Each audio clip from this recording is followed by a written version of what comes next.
This is 5 Live Sport. 5 Live Premier League Sunday. With Steve Crossman. Listen on BBC Sounds. There's 10 minutes to go in the Scottish Premiership. St Johnstone 1, Hearts 2 is the live score. What about Watford Luton in the Championship? Aaron Paul. Watford 2, Luton 0, 10 and a half minutes to go here, Steve. Luton have a free kick swung into the middle. It clears everybody. It's at the back post. The final ball's just not been good enough for Matt Bloomfield's side. They're trying to put some effort in. They're trying to give it a go for that bank of fans to our right who have seen not much from their side this afternoon. They had a great counter-attack. Jacob Brown feeding the ball just too late. Tom Ince with a last-ditch interception to prevent Luton going on one-on-one. But it is 10 minutes to go here. 10 minutes to go. Watford 2, Luton 0. Thank you very much, Aaron. Let's go back into the Champions Trophy cricket. Pakistan-India, Dan Norcross. India made a good start. 4 overs into their chase of 242. They're 26 without loss. Rohit Sharma has 16. Shubman Gill has 9. We've had 4 boundaries and a 6 already. I suspected this was going to be not a large enough total, and it's looking that way already. India 26 without loss after 4, needing another 216 to win. And you can listen to commentary on 5 Sports Extra in Super League. Lee Leopards host Huddersfield Giants. Lee beat the reigning Grand Final winners Wigan in that extraordinary opening game of the season. Finished 1-0. So I guess they'll be hoping for some tries, Ian Chisnell. Yes, that record-breaking win was based on disciplined defence, and today will be more about how creative Lee can be with ball in hand. Visitors Huddersfield pushed much-fancied Warrington all the way before going down late in the day to the Wolves. Both sides are forced into changes. No Josh Charnley for the Leopards, whilst Danny Richardson has left the Giants to return to parent club Hull KR. Wild and wet here. Kick-off 2:30. Thank you very much, Ian. You can watch that one on BBC 2 from 2:15 as well. Right, let's carry on the build-up with 20 minutes to kick off to Newcastle versus Nottingham Forest at St James's Park. We're bringing that to you in full on 5 Live Premier League Sunday. Let's get into these former Newcastle players in the Forest side. So you've got goalkeeper Matt Sells, midfielder Elliot Anderson, and the obvious place to start, Chris Wood. 18 goals this season, one of the first Newcastle signings after the takeover, scored a hat-trick against them in this fixture last season. Here's his former manager, Eddie Howe. Just delighted for him on a personal level because he's a great character, gave everything for us. I never doubted Chris's ability, hence when he was here, before obviously the signing of Alex, and depending on Callum's availability, he played regularly for us and he played very well. Now, he didn't score the goals that he's scoring now, but he was such a pivotal part of the team, and I remember sitting here on a regular basis saying how good I thought he was for us. And the fact we were winning games in part, the number that we were, was down to his general performance was very strong. I think it's the variety of goals that he scored has been so impressive. But for us, he played his role in helping probably other players score more goals than he did himself. He was very selfless for us. He played an incredible role, and I think he supported the team and his teammates unbelievably well here. One of my vivid memories of Chris was him in his initiation moment doing the haka. Hugely impressive thing. He's such a big lad that he was fully engaged, fully aggressive, and he delivered it to a really high standard. But I think Chris is a character. Chris is a strong person, and that's why when he came into the club, when we were in a desperate position in the league, he immediately solidified the group. You need strong characters in that moment. You need players that have been in that position many times before. But he rolled his sleeves up. He went to work. And I think he could be really proud of his time at the club. I think people too often look at statistics and sort of draw their judgment from just numbers. Chris's time isn't defined by that for me. He's defined by what he did to the group and how he helped us stay in the league. That is Eddie Howe. We've got Mike Miney and Pat Nevin inside St James's Park, Nadia Manua, Julien Laurent, Steph Houghton with us here inside the Etihad. Steph, you scored an Olympic winner against New Zealand. Was there a haka that day or not? Definitely not. I think you'd have lost if there was, I reckon. Oh yeah, I mean definitely if I'd done something like that, but no, not for me, not my type of celebration. I mean, I think Pat Nevin, Chris Wood doing that because of his physical size, maybe he should do it more. Get the whole team to do it behind them. Nothing wrong with that. Exactly. You have to be careful what you do in football because it can backfire. That's the problem. People don't forget it. When you make some sort of action, then there's a reaction to it. And I'm not necessarily talking about left backs for Arsenal at the moment. What they did recently, the young lad. But yeah, he's a big, strong character. What a lovely set of words from his former manager. And it was said with real passion and real feeling. And I suppose the underlying question is, why did you let someone like that go? Well, he had some quality players. Now, Isaac's not bad, is he? Wilson, well, fully fit, is a fantastic player for him as well. And I do believe what he says there, that he's really happy for him. Looking at the way that they play, it's brilliant to have a focal point in the team. And Chris is obviously the focal point of the team. And he's got the wingers out wide that are massively important. Gibbs White behind is creating. It's great to have three players creating. And I'm not saying it's completely old school, but there's a whiff of it there. And it's working brilliantly. I mean, it's okay. It just didn't work out for him there. I don't think we need to disguise it or to dress it in a way that he was great. He can be. It's okay. It just didn't work out. It didn't work out. He didn't score many goals. He was not the player that he is at Forest or that he was at Burnley before. What do you think's changed then?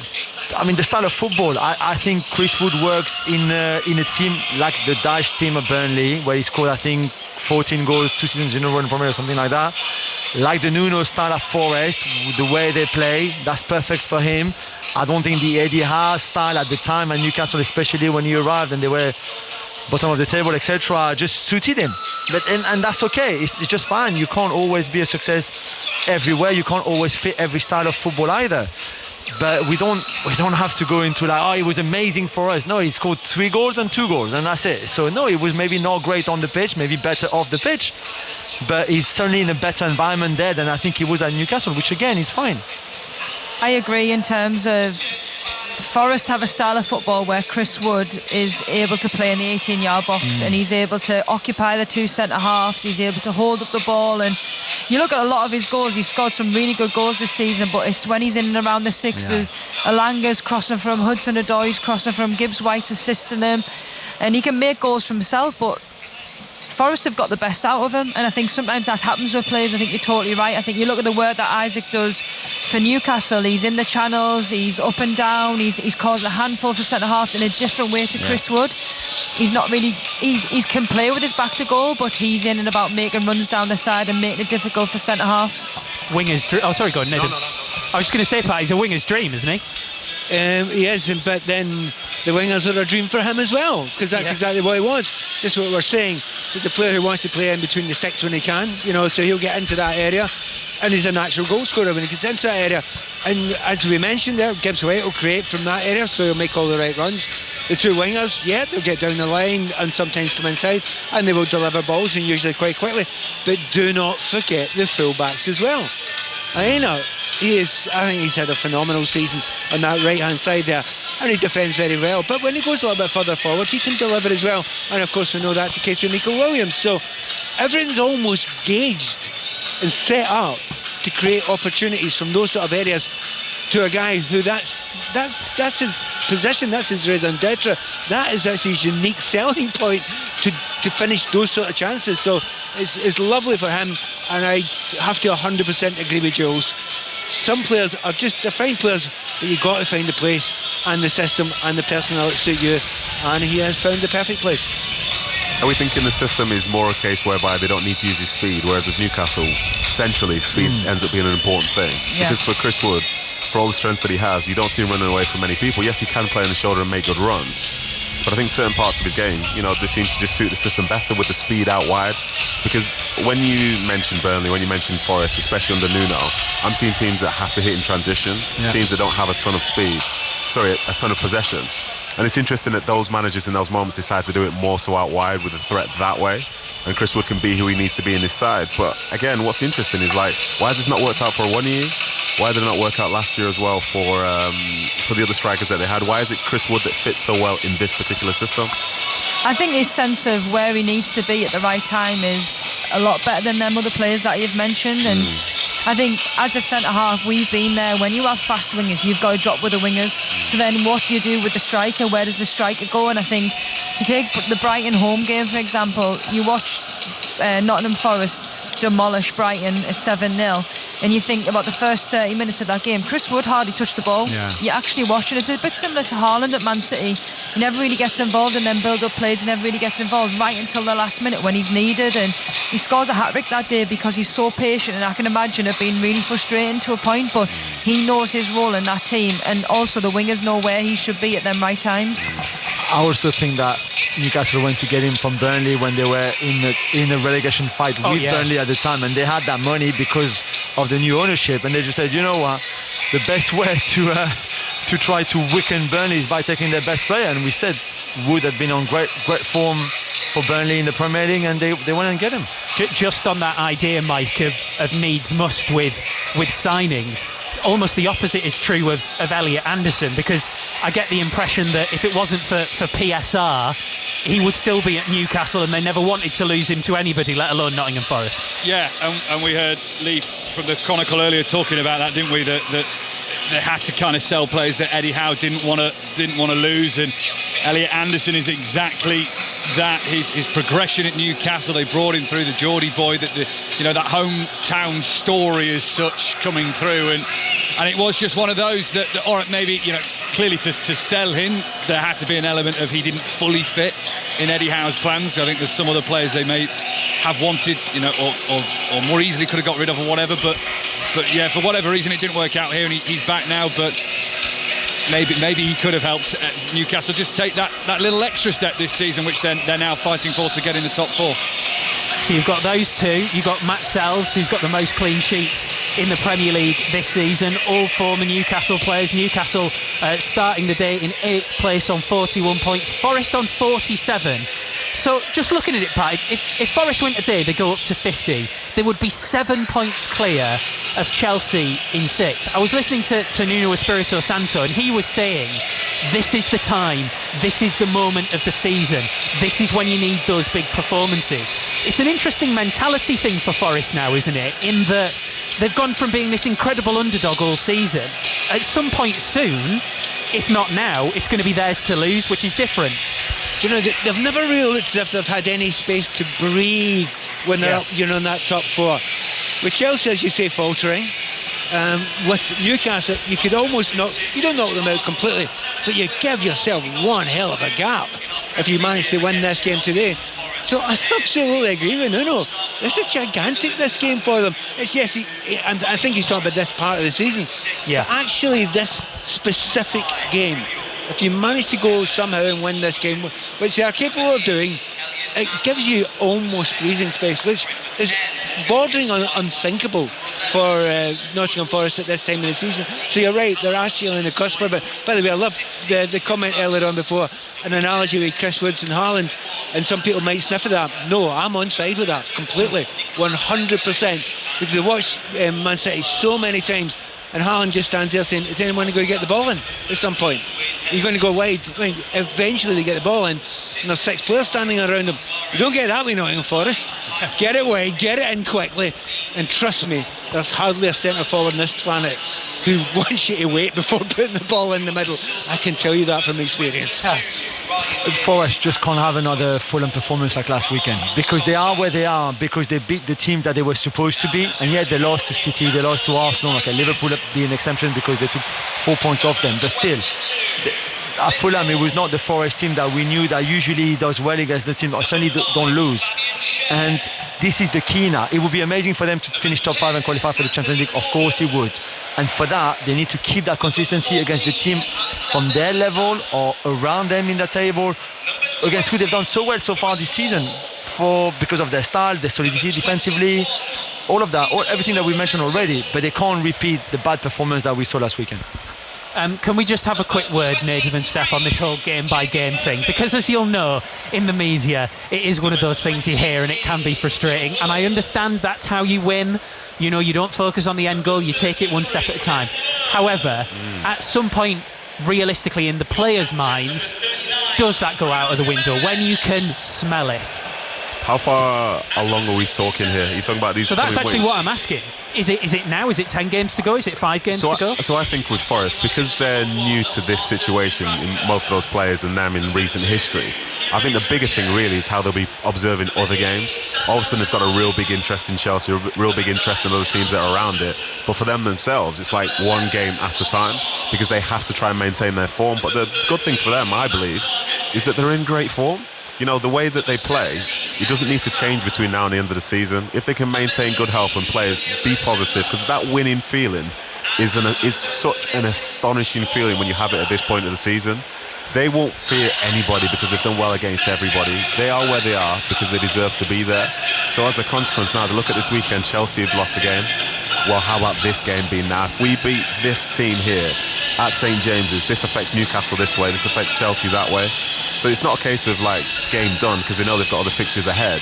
But every week it's like a little saga, and that's why I like to sort of see it one game at a time. Even from my perspective, supporting Man City, I've looked at Bournemouth lose, I've seen these other teams lose, and I'm only thinking about this game against Liverpool, but you now see the impact that it has when it's your turn to play.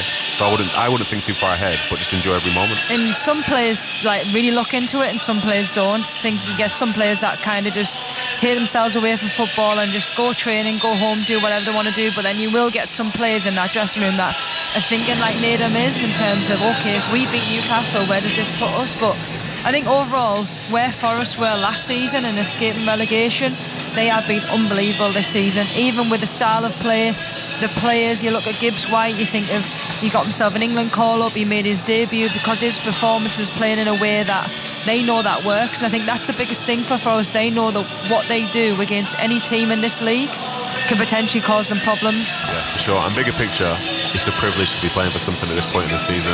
Like, as I look through their fixtures and every team's fixtures, it's actually really exciting. You know, you look at them travelling up to play Newcastle now, they'll probably take a couple of thousand fans.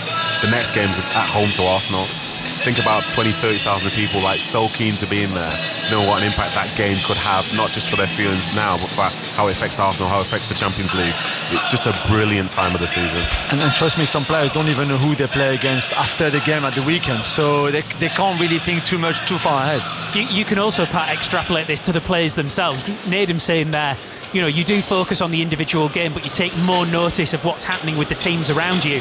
That will be true for Chris Wood, and it will be true for Alexander Isak, because they're up toward the top of those goal-scoring charts, so they'll be keeping an eye on how their rivals are doing too. Yeah, but it should be secondary. It should be about winning the game. And to be honest, when you're on a football field, you've got so many other decisions to make. You're certainly not thinking about it during the game. You're thinking about purely winning the game, doing the right things all the time. But yeah, what a great opportunity it is for the likes of Wood and Isak to be around the top goal scorers, and they've all got those figures that they want to get to. Centre forwards are absolutely like that, so they'll be no different from it. But I will admit to you that, see, the idea of looking ahead on what's important for each individual game. I have to remember someone saying, I haven't asked someone on the day of a game, who are we playing today? Because I just didn't care who I played against. It's your game. You play your game and you worry about it. Weirdly, that game was Manchester United, and I didn't know. So everyone, as Steph says, is very different.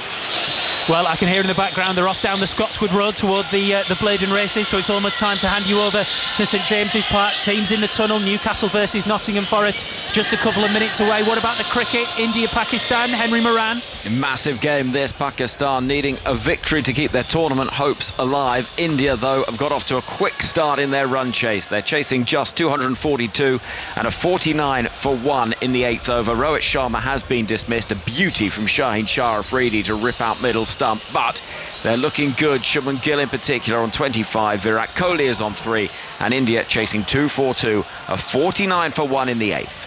It's finished in the Scottish Premiership. St Johnstone 1, Hearts 2. Can't be far away at Vicarage Road, Aaron. No, last knockings here. Derby Day will belong to Watford. First half goals from Tom Delabashira and Edo Kayembe will seal the 3 points, but the game defines Luton's season. Not good enough in every department. The stats are damning. 1 away win in 27, 20 defeats this season, 5 points off of safety, and staring at back-to-back relegations. Watford have won the derby here. They weren't even that good. They just wanted it more. Watford 2, Luton 0.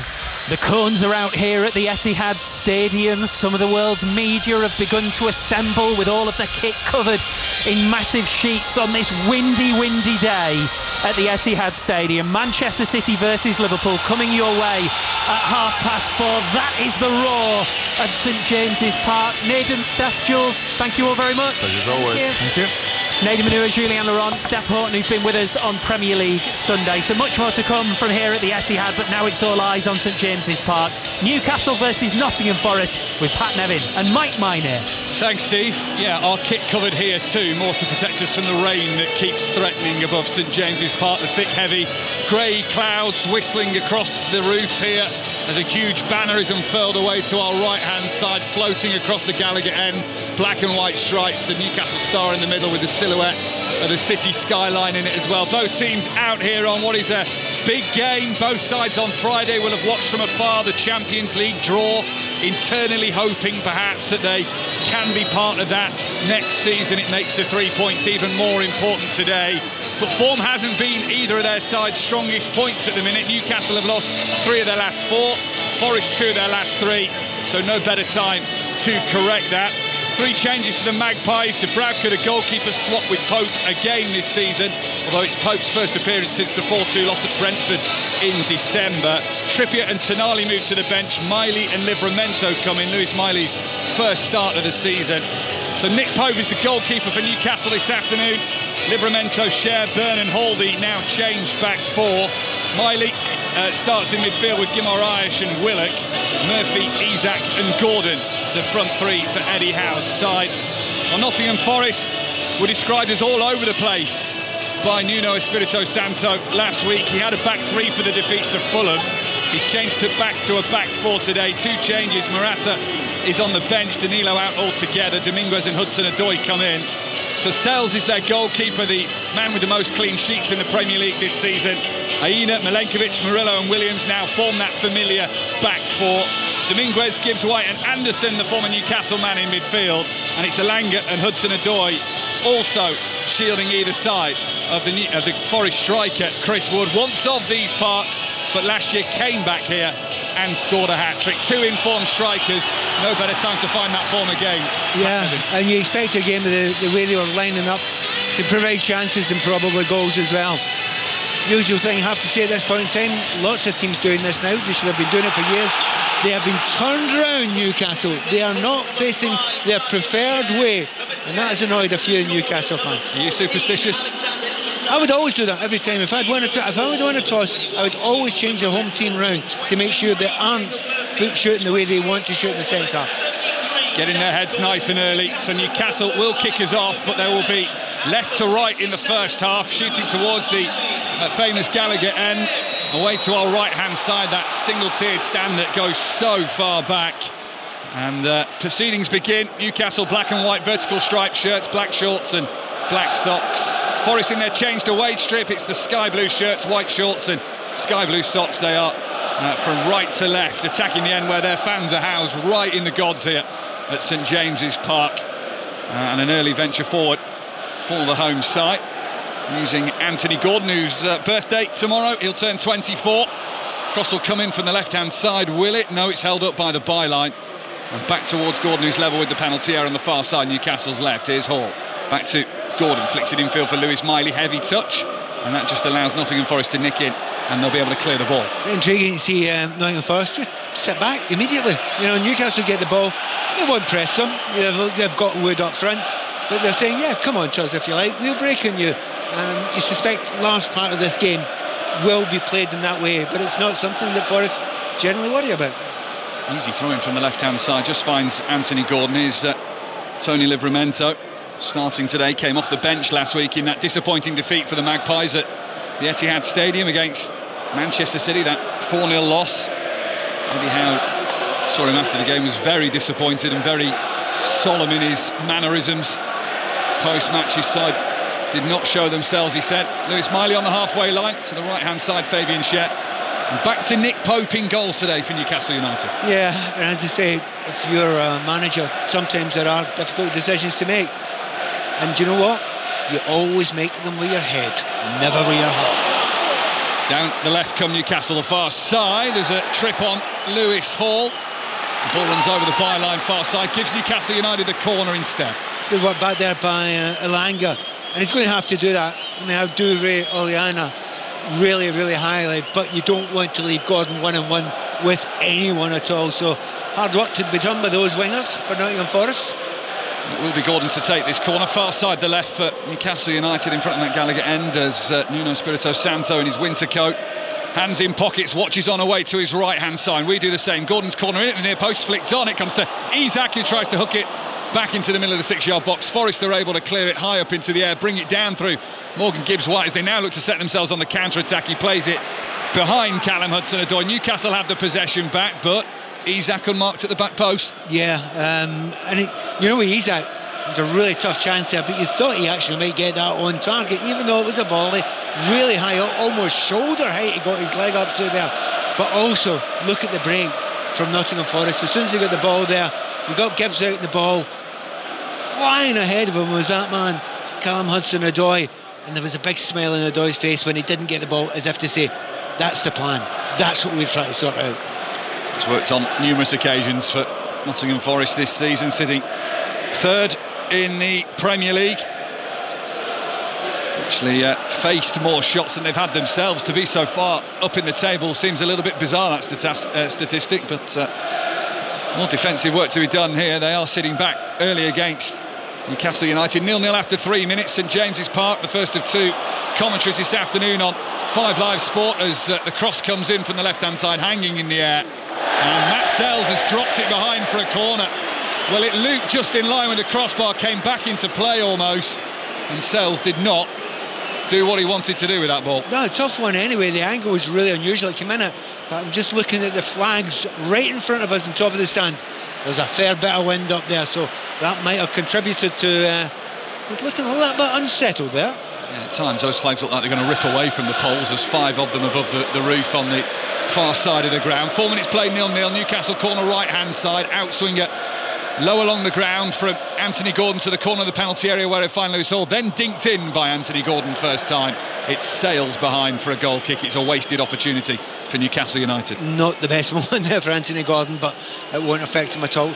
Interesting looking at Isak really early on, because if you're playing against, he loves space to run into, but if you're playing against a back line that's not really coming that far out, what space do you run into? And already he's beginning to drop, already he's beginning to go wide. So I just wonder if Anthony Gordon will go a wee bit more central sometimes. Scored in every game he's ever played against Nottingham Forest as Alexander Isak, one of the Premier League's top scorers. Newcastle have some defending to do at the other end though, with Callum Hudson-Odoi level with the left corner of the penalty area. Will pull back out towards the touchline on this near side. Forest left, and it's played back to Elliot Anderson. Did I hear a couple of boos there? Just for the former Newcastle player. A lot of the crowd remains quiet, but I just thought I heard a couple behind us there. Yeah, it feels a little bit harsh. I have to say that Elliot Anderson in particular was a player I don't think wanted to leave, and they didn't want him to leave. It's just the way the strangeness of our finances work in football these days. Yeah, stipulated by the ever-changing PSR rules, profitability and sustainability rules, which Newcastle are at the heart of, as well as Manchester City, these battles to get the rules amended to perhaps suit them a little better. Premier League is trying to stand firm. Well, you have to remember, Man City have got it as well. They had to give away Cole Palmer. Oh, it's given away by Murphy, and it gives the chance for the long-range shot, and Nottingham Forest have scored. Callum Hudson-Odoi from 25 yards out, he slides on his knees by the corner flag. Congratulations from the Forest backroom staff inside their dugout. But it's Forest with their first shot of the game after less than 6 minutes. Find the bottom left-hand corner, and it's Newcastle 0, Nottingham Forest 1. Obviously, some of the players going up to Murphy just now and say, what were you thinking about? You don't need to tell him, mate. He knows he's caught in the ball in the worst positions here, just slightly too slack. Has to play the ball a little bit quicker there, and he's caught out of play behind him. Callum Hudson-Odoi, you've got to say, still a huge amount to do there. He's almost in the halfway line when he alone makes the tackle, keeps on going, and he has rifled that into the bottom corner. Pope gets nowhere near it, not within 2 yards. Brilliant goal, and well, is that just not the perfect goal for Nottingham Forest the way they've set out?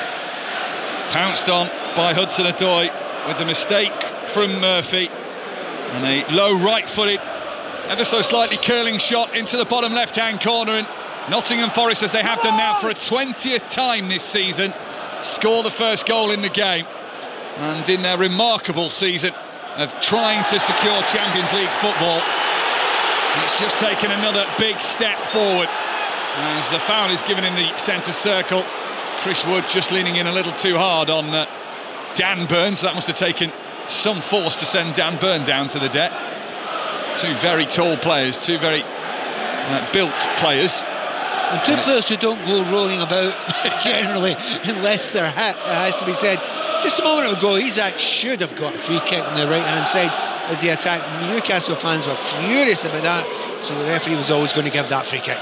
Guimaraes sends that free kick from the centre circle towards the edge of the Nottingham Forest D on their penalty area. Miley has the second ball. It's hooked into the penalty area, headed away by Murillo, who got the opening goal when these two met at the City ground in November. Newcastle came from behind that day to win 3-1. They've got another free kick here with Anthony Gordon found on the far side. I mean, so often in games that are so tight, so unpredictable, it should be so open. If you get an early goal, it can lead to a cracker of a game. I was at one yesterday, Celtic against Hibernian, early goal, and it led to such interest, and I think this will be exactly the same. So free kick far side, 30-35 yards from the Nottingham Forest goal. A couple of players stand over this for Newcastle in Anthony Gordon and Lewis Hall. Murphy and Guimaraes on the edge of the D. There's a big line of Forest players just on the edge of their own box to get past first, though. It's Halter swinging in left-footed. The header is there for Cher. Actually ended up heading it behind himself, and Newcastle win the ball just outside the box. Murphy slides it into the inside right channel of the penalty area. A couple of players caught flat-footed and it runs straight through for Matt Sells. Yeah, first of all, what a ball in by Lewis Hall. Real quality there. Horrible ball to defend. Already really enjoying the battle. The two centre-backs, Murillo and Milenkovic, have been fantastic this season. Absolutely brilliant. But they're two players that don't really seem that interested in playing much football, but they love defending. They certainly do. St Forest lead 1-0, 9 minutes played. Another free kick given to Newcastle United just inside the Forest half on the far side this time. From our low vantage point here, just above the dugouts at St James's Park. Great view for football. And complete contrast to where I was 24 hours ago watching Sunderland, right up in the gods in the press box there. Oh, that's a long way back. How are your binoculars? Yeah. A lot of steps taken in yesterday, not so many today. Free kick in Newcastle, which Guimaraes takes his time in towards Cher. Cher wins his header, it floats into the penalty area. Oh, low shot deflects. It was Lewis Miley on his first start. There was a deflection in there, I think, off Murillo, and behind it goes for a corner. He caught it well. I mean, slightly behind them there. It's a difficult angle. All you do there is keep it low, keep it on target, and hope for the best. He certainly did. To be honest, there was a deflection as it went through there.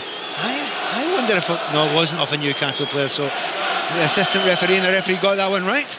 Now the referee, Jared Gillett's got a little bit of sorting out to do in that 6-yard box, very congested, right in front of Matt Sells, all in red, the Nottingham Forest goalkeeper protecting this 1-0 lead that they have through Callum Hudson-Odoi. In goes the corner, looping to the back post, headed away by Chris Wood there, doing some defending for his team.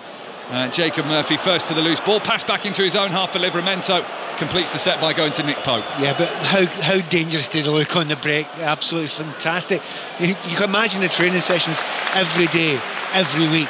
They work on that, defending corner kicks. Every single player was penalty spot and deeper, and as soon as they get the ball, it is absolutely flying. 3 or 4 of them, it doesn't seem to matter who, they're all flying forward when they get a break. Newcastle try the long ball, which is headed by Dominguez up towards the halfway line, where Anthony Elanga is cut off by Hall. Burned forward, now Guimaraes across the halfway line. Newcastle 0, Forest 1 on 5 live this afternoon. First of 2 Premier League games with City Liverpool from the Etihad to come at 4:30. Livramento, right hand side, just outside the penalty area, tries to be held up by Joe Willett. Hudson-Odoi, right-footed on the byline, sends it away. A load of backspin on the new Premier League ball, which is a throwback to one they had about 20 years ago. Nike's partnership is ending, so they've gone retro for their final Premier League ball. Murphy's ball infield, intercepted by Elliot Anderson, who plays it back down the touchline near side. Forest left for Nico Williams. Long ball forward, headed by Fabian Cher. Murphy, not quite at it yet in this game. I think possibly a wee bit spooked. I mean, he's had a good season, a very, very good season, but you're at fault and you're desperate to make amends, and the idea is to not be affected by it, but also not overtry. Space in the middle for Lewis Miley, slides it low out to the right hand side for Murphy. It's a powerful ball right across, just evades the head of Alexander Isak. Behind it goes for a goal kick, but that was it first time with venom from Jacob Murphy. Yeah, venom, maybe too much venom. The pace in which he put that ball across there, hadn't got Isaac's head there. They've taken it off. We've got a second look at it here from the 18-yard camera, and he was about a foot away from it. But a great ball in. Probably just needed to curl it into that area to give the striker a chance to go and attack it. Be a little bit more measured, desperate to make amends maybe after he was caught in possession for what is Nottingham Forest's goal in this game. Newcastle 0, Forest 1, 12 minutes played. Goal kick taken by the defender of Murillo out towards the far side right for Forest in Ola Aina. And it's given away as they get across the halfway line. Pass forward, evaded both Elanga and Gibbs White. Now Newcastle come forward again with Willock. It's Miley to Murphy on the right of the penalty area. Low ball in from him, stabbed up into the air by Murillo, headed down by Miley. Dominguez in there, Miley heads it forward again. Alexander Isak not really near the ball as Milenkovic helps it clear the penalty area. Hall is first to it for Newcastle. Now Gordon on the left-hand corner of the box, twists and turns up against Elanga, breaks his way into the penalty area. Aina is then caught and goes down, wins the free kick, to the frustration and the anger of the Newcastle fans who are up immediately for that decision. I'm completely confused by that. How that's a free kick to Nottingham Forest is utterly beyond me. Actually, can I take that back? Having seen that in slow motion now. It's only because you've seen it from the angle that the referee hasn't, that you've decided. Very slowly, it has to be said. You couldn't have seen it before. Anthony Gordon's gone by, the ball's gone by, then he's flicked his own foot out. You think almost trying to initiate the contact himself and the possibility of a penalty. Now, I'm not saying that Anthony Gordon's done that before, but Anthony Gordon's done that before. This time, the referee's wise to it. Murphy, it's another picked off pass, this time by Murillo, who himself wastes the opportunity to find Gibbs White in the middle of the Newcastle half. So the home side in possession, trailing as they are by a goal to nil. Out towards this right hand side, Murphy flicks it with the outside of his boot, and again it's another error from Jacob Murphy. Matt Sells doesn't help it out on the pass back. It sails out of play and will be a Newcastle throw. You're spot on about Murphy being edgy. He's not usually like this, and when he's playing with complete confidence, he wants the ball all the time, makes really good decisions, always running at his defender, and he's really only had one opportunity to do so far against Nico Williams back there, and when he did it, got a very good cross in. 8 assists this season for Jacob Murphy, 2 goals in his last 4 games, but based on what we've seen so far in the opening quarter of an hour of this match, can't say he's going to add to that collection today necessarily. Turns 30 tomorrow, does Jacob Murphy. 2 of the Newcastle players actually have their birthdays tomorrow. The other one on the ball right now in Anthony Gordon as he moves towards the centre circle. Pass down the middle, Guimaraes trying to turn it into Murphy, didn't work, and Forest intercept, but themselves rushing it forward on the long ball. Can't find their goal scorer in Callum Hudson-Odoi, and Miley has it midway now inside the Forest half with Guimaraes. Most minutes of any Newcastle player in the Premier League this season. Left-hand channel for Alexander Isak on the edge of the penalty area, inching towards the byline. Now he'll clip it into the middle, headed away by Milenkovic. Comes to Guimaraes, 20 yards from goal. Left-hand side for Murphy, who will use his right foot just to play a short pass to Anthony Gordon. Him and Hall combined. Murphy again in the thick of the action. The run is made by Gordon, then stalled by Gordon. Murphy plays the pass and it rolls across the byline for a goal kick. It's a wall of sky blue in front of those Newcastle players there. The distance between Chris Wood up front and the rest of his teammates in that play is astonishing. It's about 40-50 yards there, but there's no attempt whatsoever to come out when they've not got the ball. They're so well drilled, that Nottingham Forest defence and the midfielders, and every one of them, including the wingers, are working the socks off defensively. Eddie Howe, the Newcastle manager, applauds his players out there, having just scribbled a few notes in his notepad and placed that back into his pocket. Said in his programme notes they need to be the best version of themselves if they are to get anything today, and so far they haven't really. They've been disappointing. They've been the side in control of the ball and possession more and maybe chances created, but Matt Sells is largely untested. In fact, the only time Matt Sells has been tested is when he dropped an easy cross, really. Yeah, that's absolutely it. But as far as game plan, there's many teams out there that like to do this. They'll sit back about, just soak it up as much as possible, and it's very hard to get through that when everyone knows exactly what each other's going to do. The problem for Forest is a slight problem. It gets harder every minute to keep on doing it and to keep that concentrated. But you have to ask them questions and you have to move the ball quickly, and maybe that's the question mark in Newcastle just now. They're not moving the ball quickly enough to ask questions. And then they come forward from the centre-back position with Dan Burn out towards the left-hand touchline, far side, in their black and white stripes. Back to Dan Burn on the halfway line, who now strides forward with those long legs, uses Joe Willock as a support option, but again, Newcastle through Forest positioning are looking back into their own half. Interesting to see Lewis Hall's reaction there. Gets the ball and has to get back to his goalkeeper and turns around to his teammates and goes, well, nobody's showing, I can't see. Well, that's part of it, but the other part of it, they're well marshalled. Everybody knows who they're marking.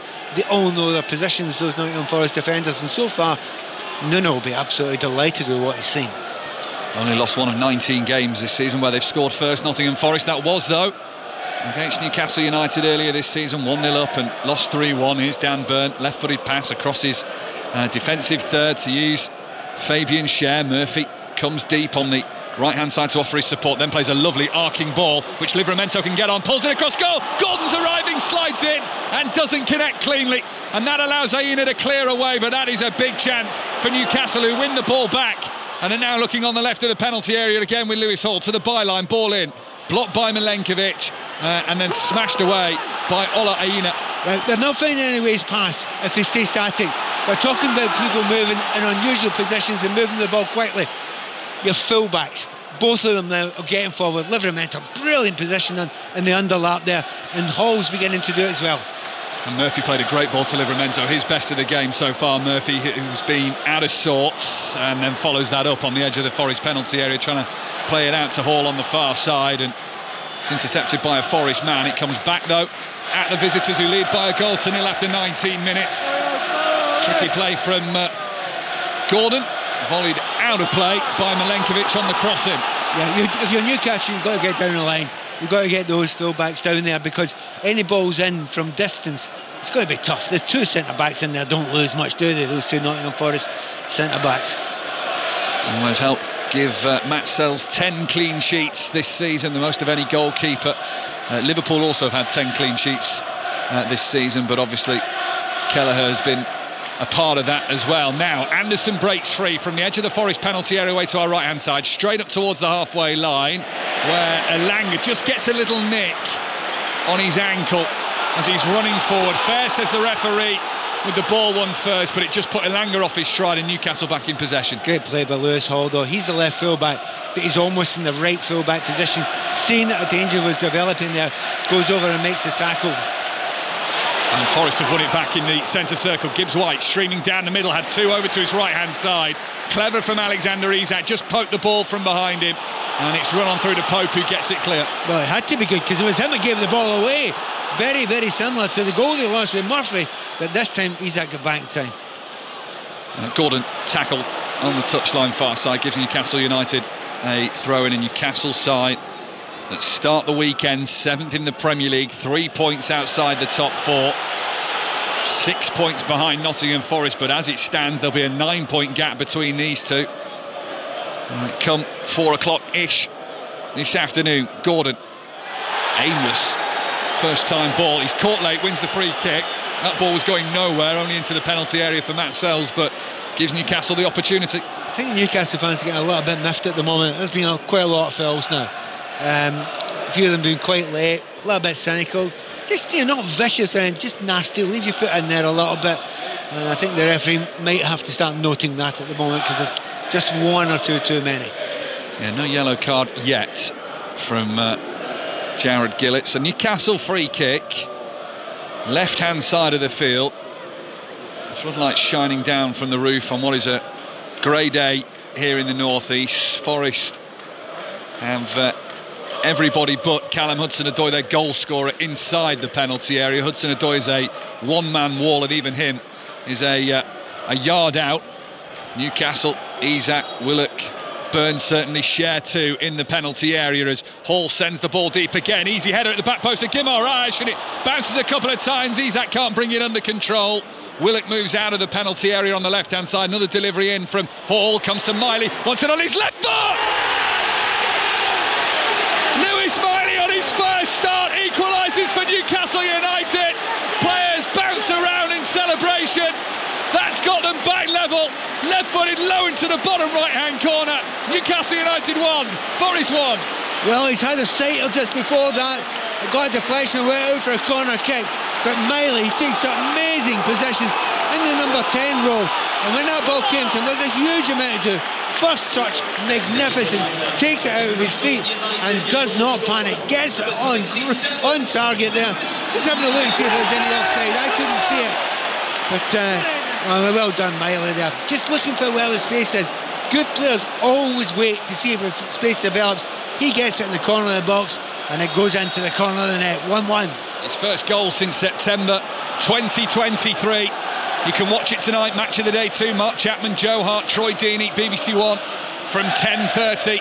Callum Hudson-Odoi had Forest in front, but midway inside this first half, Lewis Miley rewards Eddie Howe for putting him in the starting 11 today and gets that equaliser to make it 1-1 at St James's Park. That was incredibly loud when that goal went in. It always is, but it feels more this pressure time in the situation now, of the season rather. The situation Newcastle find themselves in, chasing down Nottingham Forest. Yeah, that's very big.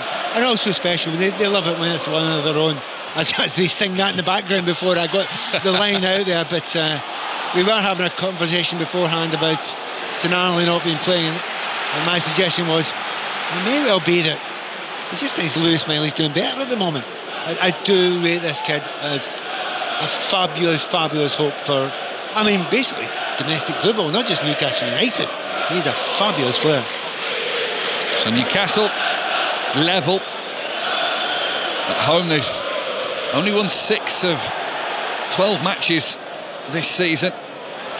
Not quite being a fortress, and Forest will want to penetrate it again with Callum Hudson-Odoi left-hand side, moves infield, has a look to see what his options are, holds the ball up outside the penalty area, then dances to his right-hand side, goes for the curling shot, which Nick Pope saw all the way and gathers at chest height. That was actually really quite funny, because if you've watched Callum Hudson-Odoi before, you know what he's going to do. There's a telegraph there saying, going to put this at the back post there.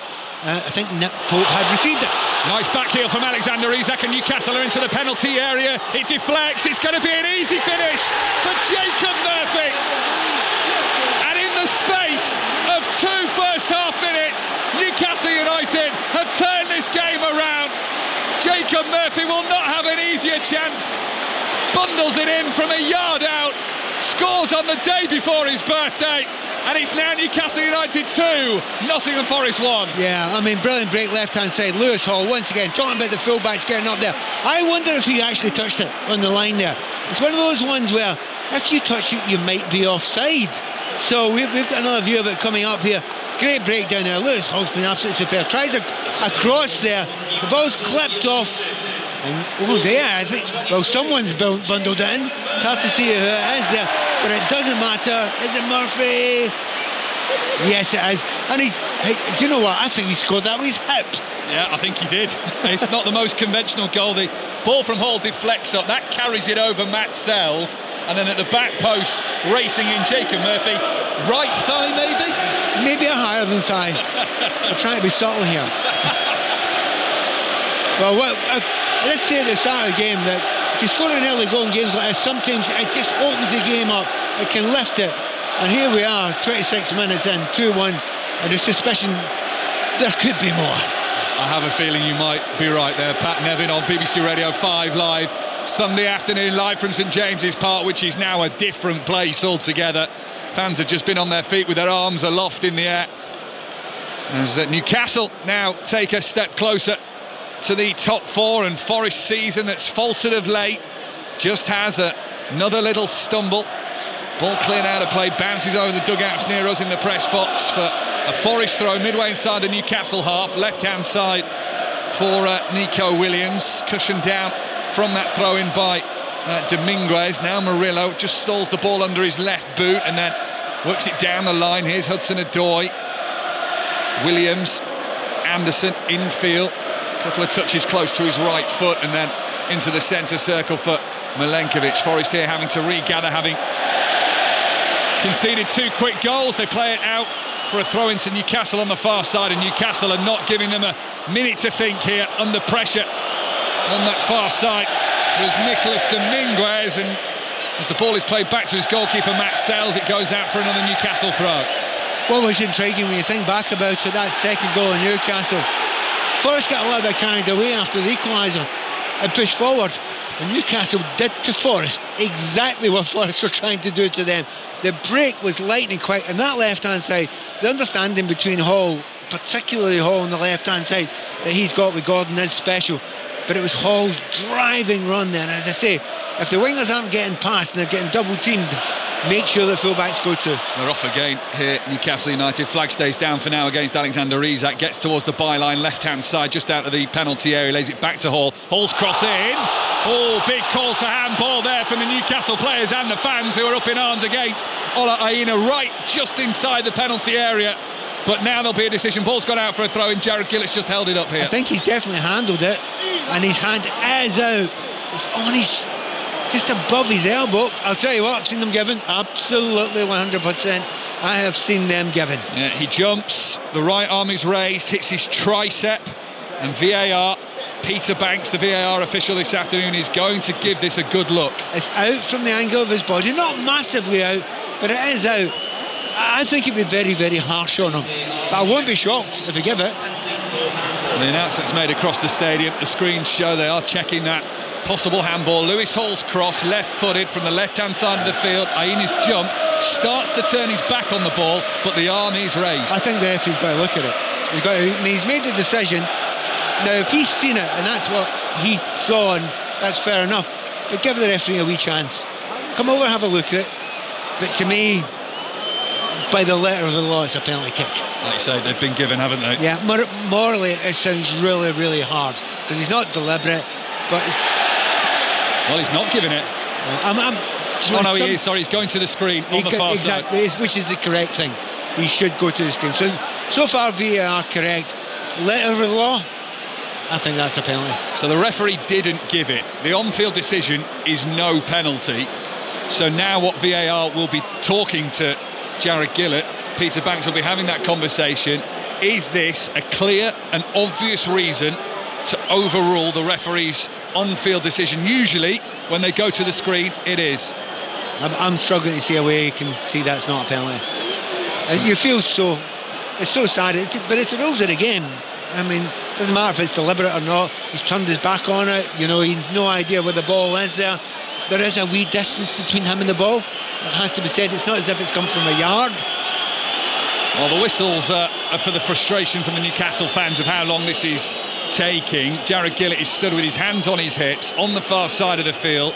The robotic arm with the screen on it is raised to his head height so he can get a good vision of this. A couple of players share a conversation. I've seen Jacob Murphy and Hudson-Odoi have a little smile between them. There's a huddle of Newcastle and Forest players just behind the referee, trying to get a view of this themselves. He's having a lot of looks. He's turned back round, he's made his decision, and it will be a penalty to Newcastle United. As I suspected, it would be really hard for the referee to turn that one down. The rules are very specific about it. If your hand's out at an angle that's not within the shadow of your body, it's not too close to you when the ball's been kicked, and it is a wee distance away from Aina. There's nothing deliberate about it, but I would be surprised if he didn't give that there. So penalty given for handball against the Nottingham Forest right back. Now Anthony Gordon has held the ball for as long as this penalty decision was being decided, but he has just handed it to none other than Alexander Isak. Matt Sells is going to consult his water bottle. There'll be a note on there as to perhaps which way Alexander Isak may go. Good luck with that. Alexander Isak generally waits till the keeper moves and puts him the other way, so it could be a waiting game.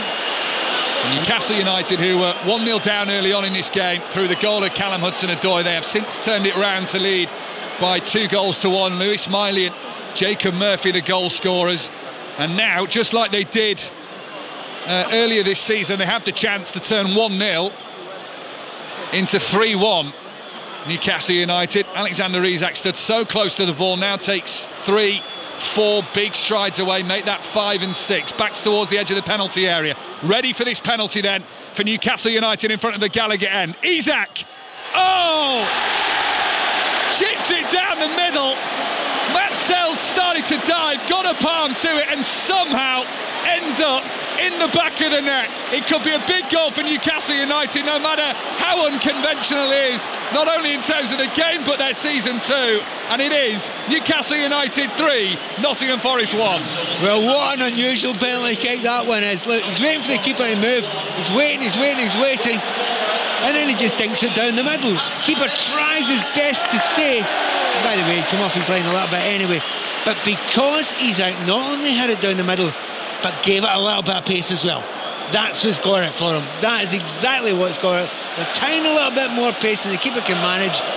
It's close, it's tight, it's tough in Sells, it's tough in Forest, but they're now 3-1 down with a massive mountain to climb. Little fist pump as he jumped in the air and ran over to the fans in the far side corner. Away to our right hand side. Alexander Isak, 49 Premier League goals for him now. One off that half century. Tell you what, Matt Sells just bends his knee and that stops him being able to get to the ball. I mean, one of those ones people would say, had you just stood there, it would have been dinked into your hands. No, it wouldn't, because Isak would have spotted that and he'd have put it one side or the other.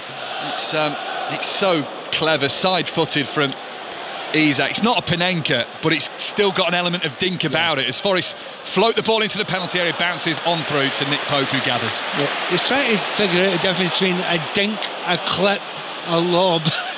But no, there's enough pace in that to beat the keeper. Here come Newcastle down the left-hand side, and Willock tries to find Isak on the left. Isak! Oh! They're running riot, Newcastle United.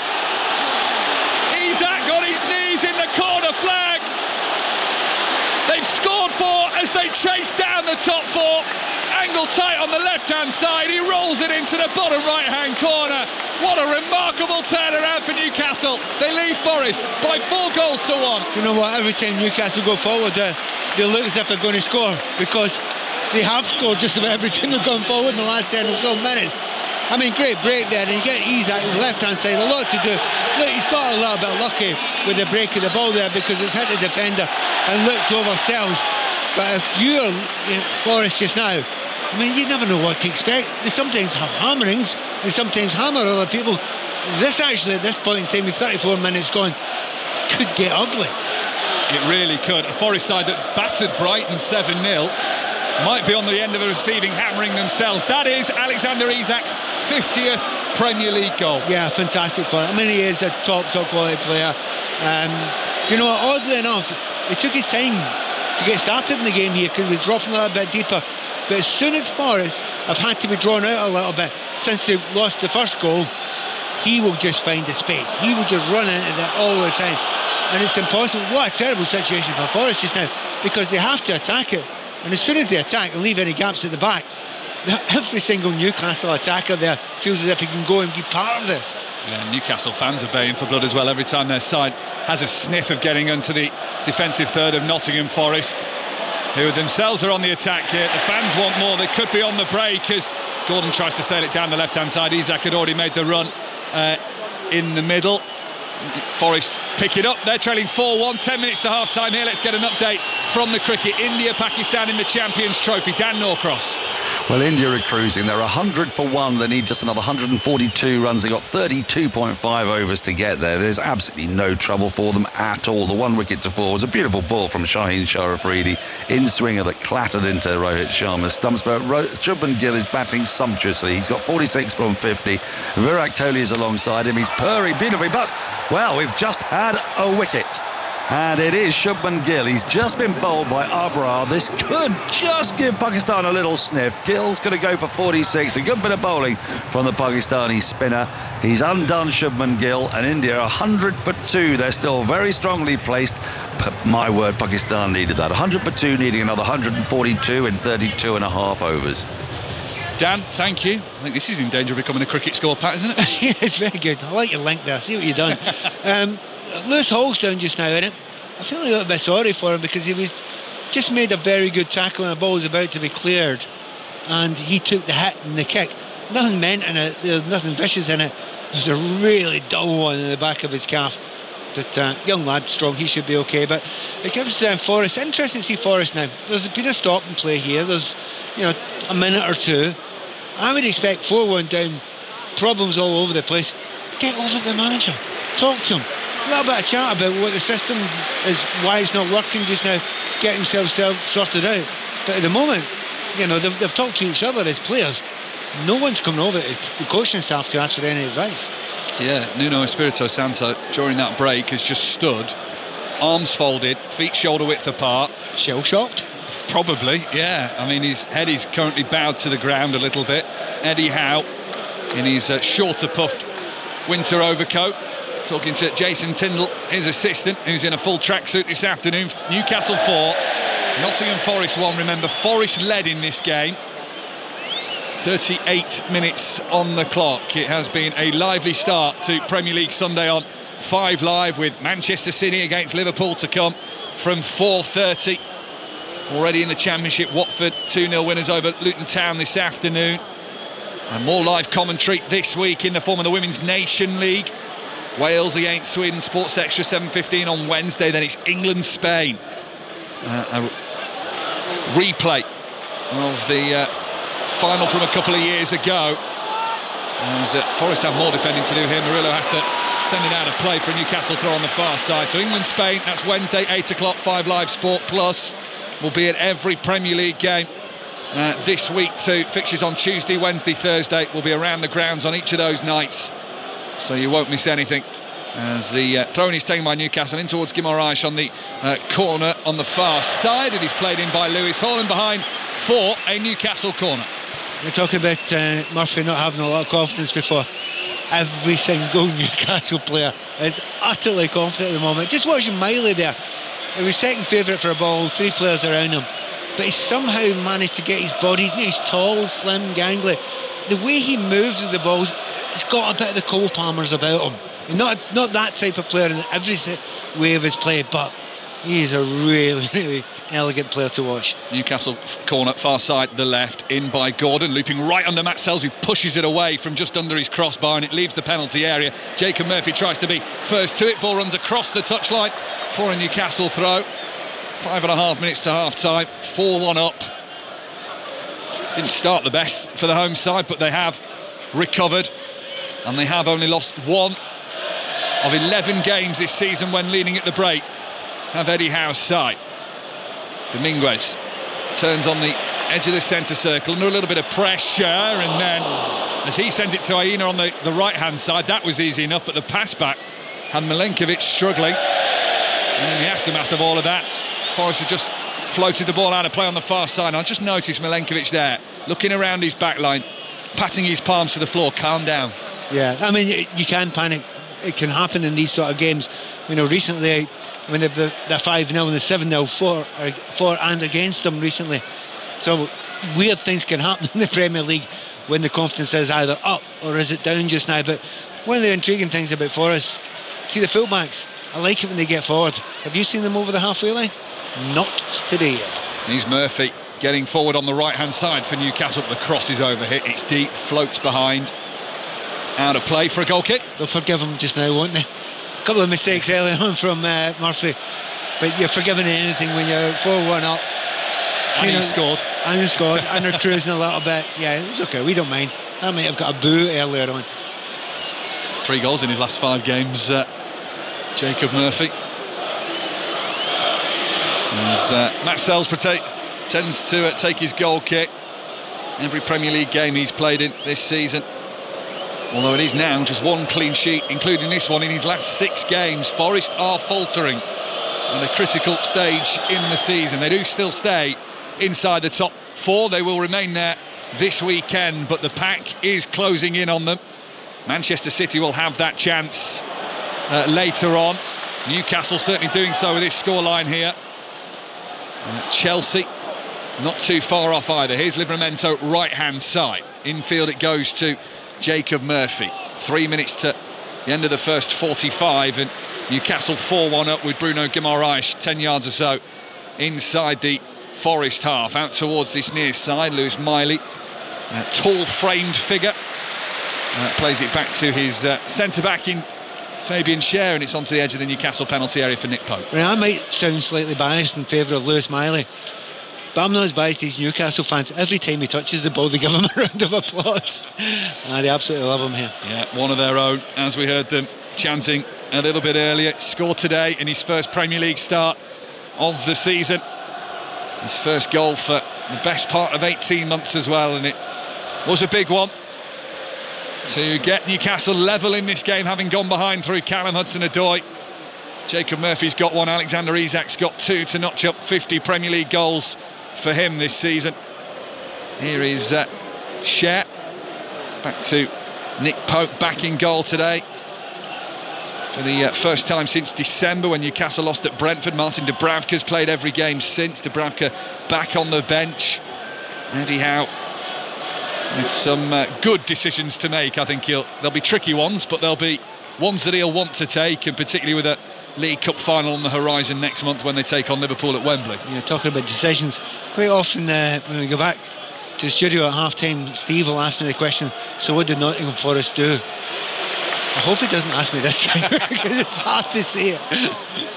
Steve's currently got his notepad and pen out and quickly scribbling out that question, or maybe adding it, depends on what mood he's in. Steve Crossman will be with us live from the Etihad Stadium in a couple of minutes' time then, ahead of City against Liverpool. Forest 4-1 down here against Newcastle United as we get to the end of this first half on 5 Live's Premier League Sunday. Dan Burn just strides away from his own penalty area, then flicks it to his right-hand side, knowing that Fabian Schär will be there. Schär then tries to play a long ball floating to the far side, hits the underside of a Forest player's boot, but still finds its target eventually of Lewis Hall on that left foot. Newcastle moves in field. Lewis Miley, little short pass to Bruno Guimaraes, who's got 2 Forest players around him, and as he plays it forward, Elanga steps in but can't keep the ball under Forest control. So now it's Willock, just away from the left corner of the penalty area, towards Livramento. Can't say Hudson-Odoi was exactly convincing in his performance there, in his clearance, but he gets it away. Newcastle back in possession with Fabian Schär. There's been a try, Super League. Lee at home this afternoon against Huddersfield. Ian Chisnell. And Keenan Brand has got that try as early as the 8th minute. Came from a Sam Hewitt knock-on from Huddersfield. A looping pass from Lamb, and Keenan Brand in on the right-hand side. First blood to the Leopards. It's Lee 4, Huddersfield 0. Oh, the referee's got another decision to make here with another possible handball. Newcastle are in on the left-hand side. The low shot was blocked initially. Matt Sells was seated on the floor, then the follow-up came in, and that's when the appeals followed. Yeah, and before even the appeal happened, great chance there for Newcastle. Each time they get down that line, the left-hand side, they look as if they're going to create an opportunity. In fact, they almost always do. 7 minutes. Forest didn't want to hear that.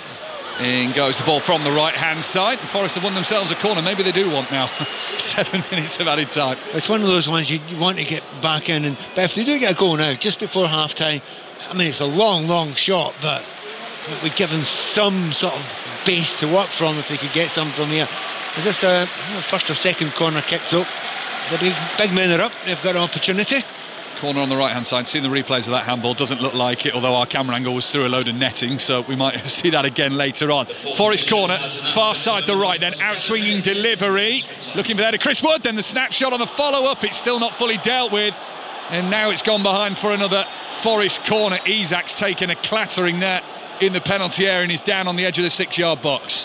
One of those ones where I claim it would come off Isak's hand, but the way he's reacting to that, I don't think that's the part of the body that hit. Actually, it might have just winded, it might have gone in the stomach. He didn't enjoy that one little bit. Yeah, I think it is close to the area where Alexander Isak will not want that to be. He's up, probably feeling a little dizzy at that moment, but he's back to defend this Newcastle corner, sorry, this Forest corner, which again is an out-swinging delivery, looking for Milenkovic's head this time, headed away. Milenkovic then charges down the second ball, goes through a player though to win it, and so it's a Newcastle free kick on the edge of their own penalty area, and the first yellow card of the afternoon to Nikola Milenkovic. I think the referee's got that one right. He's gone in there, he's led with his elbow very clearly. Bit of frustration there. Tough for them. The 2 centre-backs have had a great season this season. I'm not blaming them for all this just now. Generally, a lot of the great players came from the wide areas just now, but every one of those defenders from Nottingham Forest have actually had difficult afternoons so far. Certainly have. Nikola Milenkovic this week was praising the chemistry within the group of Nottingham Forest. Well, that is certainly going to be tested at half-time with the manager. Big team talk to come. They're 4-1 down at Nottingham Forest. 2 minutes into the additional 7 that we were shown. We had a lengthy delay, certainly for VAR, which awarded Newcastle a penalty, which Alexander Isak converted for Newcastle's third of the game. They were 1-0 down to Callum Hudson-Odoi's opener for Forest. Here's Livramento right-hand side. Murphy has to flick that on quickly, does so. Turns it in field to Guimaraes, who's now asked Miley to go on the run down the right. Murillo steps across the cover. Matt Sells is under pressure from a chasing Anthony Gordon. Clears it away, left-footed, long up towards the halfway line. Anywhere will have done in that situation. And now the ball's at the other end with the other goalkeeper, Newcastle's Nick Pope. Yeah, and he's giving it away. Yeah, straight down the middle to Gibbs White. Hudson-Odoi. Gibbs White, long range shot, straight down the middle, straight at Newcastle goalkeeper of Nick Pope. A bit of relief there for Nick Pope there. That was a very poor clearance out. When you're this far ahead, you don't give anyone a chance. You don't do something as slack as that and give them something to be excited about going in at half time. So, yeah, a bit of a mistake from Pope there. Tiny bit of rustiness, maybe. Yeah, he's had a good 6 weeks, if not more, out of the squad. Not had a great deal to do this afternoon. Hudson-Odoi's shot, the only one where he'll have been concerned on goal. As Newcastle played brilliantly in the right back position on the touchline.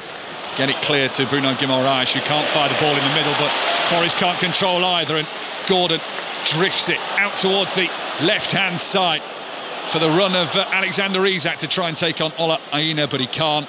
Aina steps across right by the corner flag, deep inside the Forest half, and then the ball he's played down the touchline has evaded Joe Willock, so Forest come forward over the halfway line. Anthony Elanga's first real chance to run at the Newcastle defence in this game. He plays a terrible ball into the middle, and Nick Pope gathers. Yeah, the point to make about Elanga's first real chance, you're absolutely spot on. And you know how important a player he is. But when you look at the amount of times that Lewis Hall has got down the left-hand side, got into crossing positions, led to hits for goals and stuff, it's just been one-sided in that left-hand side for Newcastle. Isak, left-hand side, creeps into the penalty area, hasn't got much support. Gordon is there, but Dominguez gets there before Gordon does, running in from behind him, and Forest are able to clear. Newcastle win it back. Willock, lovely little flick over one man, and he bundles the ball towards the byline. He'll pull it back for Alexander Isak. The angle's tight, deflection goes behind corner. Isak on a first half hat-trick, wasn't far away. So similar to his goal, wasn't it? Because his goal got a massive deflection, went over the goalkeeper, and he almost got another one. See, when it's going your way, it goes your way. But once again, when they get in the final third, they almost always have a shot on goal, Newcastle. That makes a massive, massive difference. That's not what's happening with Forest.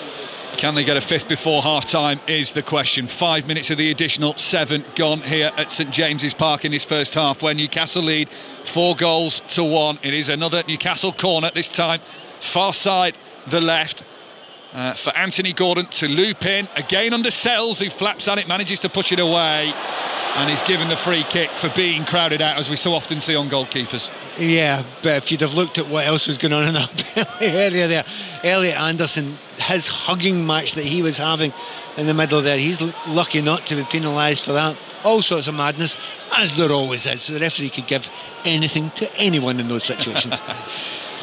Away by Forest, headed forward by Livramento into the centre circle, poked down by Gibbs White, but the ball then flies into the Forest half, and Isak was on the chase. Murillo comes across and intercepts, so then Gordon is harrying Nico Williams, gets the touch, goes out for a Forest throw as we go into the final minute of added time at the end of this first half. Newcastle 4-1 up. Williams with this throw in front of the Newcastle manager in Eddie Howe, flicked on by Callum Hudson-Odoi. His goal seems such a long time ago in this game. It must feel a long time ago for those Nottingham Forest fans away miles up to the left. I was so excited about it. And the game plan, if you're playing on the break, that's absolutely fine. But if you go behind, playing the break's useless. It's just not going to work for you. Here's Elanga down the right-hand touchline, uses his attacking midfield partner in Gibbs White, then just runs into Lewis Hall on the charge down the right-hand side. Hall goes to ground, but Elanga has to do some recovery with the ball as the rain starts to pepper the press box once again. Almost falling without consistency, but it's there and present as Elliot Anderson 30 yards from the Newcastle goal. Runs infield, but nowhere to go forward or even really sideways, and there goes the whistle for half-time. Well, in the wind and the rain, Newcastle hit Forest like a hurricane in the first half. Forest may have taken the lead with Callum Hudson-Odoi after 6 minutes, but then 4 goals in 11 minutes turned it around for Newcastle. Miley Murphy and a double for Isak means at the break, Newcastle 4, Forest 1. Yeah, it looked a little bit iffy for Newcastle at the start, but they didn't lose belief. But it was all about that first goal that they got, getting that one back. And as soon as they got that goal back through Miley, they were just so comfortable. And as I say, every time they attacked, they looked like they were going to score a goal, and they almost did. Brilliant on the left-hand side, not bad on the right-hand side as well. Individual battles, you've got to win your individual battles. You're looking at Lewis Hall against Elanga. Lewis Hall's winning. Looking at Anthony Gordon against Aina. Gordon's just about winning that one as well. And against Isak, against just about anyone plays against, he's winning that as well. If you're winning that many individual battles, particularly going forward, you've got a good chance. And at this moment in time, it looks as if there's hardly any chance whatsoever of Forest getting back into this game. So Newcastle, Steve, closing in on the top 4. Forest, with every game that passes now, with their form in danger of dropping out of it. Newcastle 4, Forest 1. What do Forest do now, Pat? Go to church. You knew it was coming. Get some praying done. Yeah. Oh, it's so hard because the manager hasn't done anything yet. Right, they have just basically fallen apart there. They're getting shredded all over the pitch. And, they're looking at each other. They're looking over the manager. He's looking back at them as players. And the system hasn't worked. The change from the back 5 as it was, or back 3, it didn't work against Fulham, so it changed. It's not working here again. You're set up as a team that's to play in the break, but if you lose 2/3 quick goals, you can't do that anymore. So get them in there, try and solidify it a little bit, try and calm everybody down a little bit. I know I'm not giving you an answer, Steve, mate. Listen, the other question you'll have expected is about Lewis Miley, because yes, Newcastle have been brilliant and they've transformed it, and Forest do look really shell-shocked. Probably none of this chaos happens if that brilliant goal isn't scored. Yeah, and thanks for listening to me a while back when I was saying about Lewis Miley. I watch players, not always their end product all the time. It's how they look at the balls, how they look at the play, how they see passes, how they develop a play, how other players, when they get the ball, they look up and the first person they look for is him. You only do that with players that are brilliant. And I look at Newcastle every time the boy Miley's on the pitch, they want him on the ball. He's really special. And it's a good goal, right? And that's nice, and he's got the ball at his feet, and it's gone through legs, and it's made all the difference. But honestly, that lad, the way he glides across the play here, there are so few players that do it that way. That he's got the world at his feet. He's an international, absolutely, in the waiting. And today, every time he's got the ball, everyone else is going at a huge pace. He seems to have twice as much time as anyone else. So it made a big difference. But also, lad Isak's not bad either, is he? He's quite good. He's all right. Yeah. He's not bad. Mike, Pat, thank you for the time being. Newcastle 4. Nottingham Forest 1, half-time at St James's Park. Of course, second half commentary to come. We're live inside the Etihad Stadium here. Manchester City versus Liverpool coming up in full at 4:30. Watford 2, Luton Town 0. A full-time in the Championship and a full-time in the Scottish Premiership. St Johnstone 1, Hearts 2. If you want the cricket, you can listen to it right now on 5 Sports Extra. India need 123 runs from 27.3 overs if they are to get victory in that bitter rival in the Champions Trophy over Pakistan. We'll keep you up to date with the Super League as well. All of that to come, and we'll have another good proper look ahead to this big game at the Etihad after the news with Dan Maudsley. This is BBC Radio 5 Live. Listen on BBC Sounds. President Zelensky has said the US must support Ukraine in any peace deal with Russia and not simply act as a mediator. Speaking to reporters in Kyiv in the last few minutes on the eve of the 3rd anniversary of Russia's large-scale invasion, he also said he would be willing to give up the presidency in exchange for peace, but stressed the need for security guarantees for Ukraine. Also, Keir Starmer has said that the UK is prepared to take a leading responsibility for security in Europe, speaking to the Scottish Labour conference in Glasgow ahead of his planned visit to Washington later this week.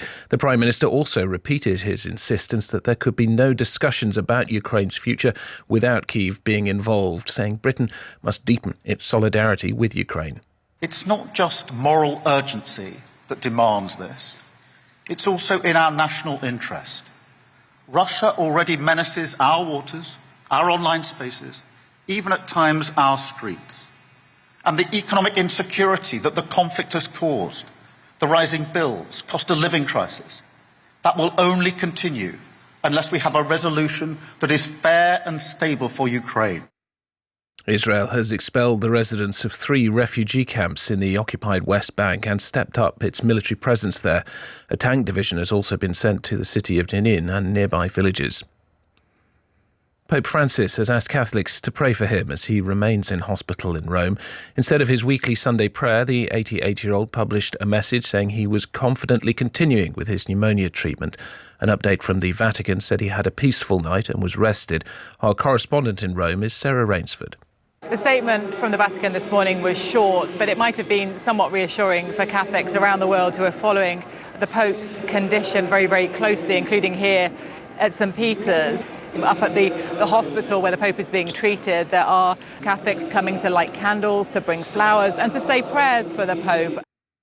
And homes have been evacuated in Manchester after a large lorry fire broke out on an industrial estate. The fire in Wythenshawe is now largely extinguished, but emergency services are advising people there to still keep their windows and doors closed. On BBC iPlayer.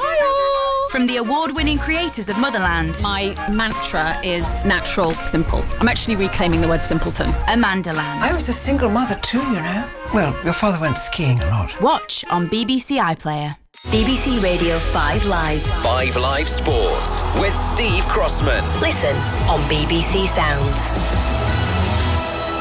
Welcome back to the Etihad Stadium, Manchester City versus Liverpool in full-on Premier League Sunday at 4:30. Half-time at St James's Park. Newcastle 4, Nottingham Forest 1. Second half commentary on the way. India facing Pakistan in the Champions Trophy cricket. Henry Moran is watching. 124 for 2 as the India score midway through the 24th over. They need 118 runs from 26 and a half overs. Pakistan desperately need wickets. Seen a beautiful ball to get rid of Shubman Gill a moment ago from the leg spinner Abrar, bowling him top of off stump.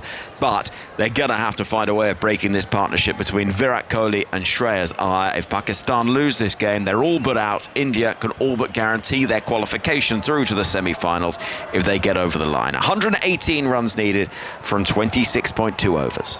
So you can listen to that one on 5 Sports Extra. If you want to watch the Super League, that's live on BBC 2. It's Lee Leopards against Huddersfield Giants. Ian Chisnell. 11 to the break. Huddersfield have turned it round. They trailed 4-0 to that Keenan Brand try on 8 minutes. But on 24, Oliver Wilson following up a lovely Zach Wolford kick. Touchdown close to the sticks. George Flanagan added the extras. Cudjow's knocked on almost on the line. Could have been worse for Lee, but they do trail. Lee 4, Huddersfield 6. In the early game in the Championship, Watford beat Luton 2-0 at Vicarage Road. So Watford up to 9th, Luton bottom of the league, 5 from safety, 12 games remaining. There's one match in League One today, it's just getting underway. The top two, Birmingham and Wycombe, both dropped points yesterday. Wrexham in 3rd can close the gap. They're at Mansfield. Nick Hatton.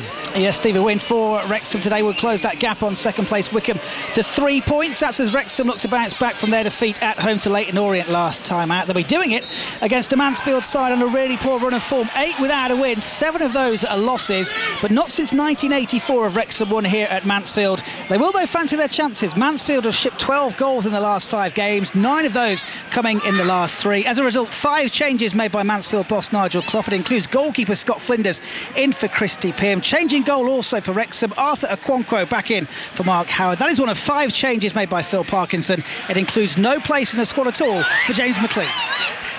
From Mansfield to the Stadio Olimpico, France in Rome to take on Italy in the Six Nations, just getting underway. Claire Thomas. Indeed, in the immaculate conditions at a sun-bathed Stadio are much more reflective of our hosts' campaign to date than their heavyweight visitors. Italy are on the up, pressure-free, having safely navigated Wales in what many were billing as the wooden spoon decider.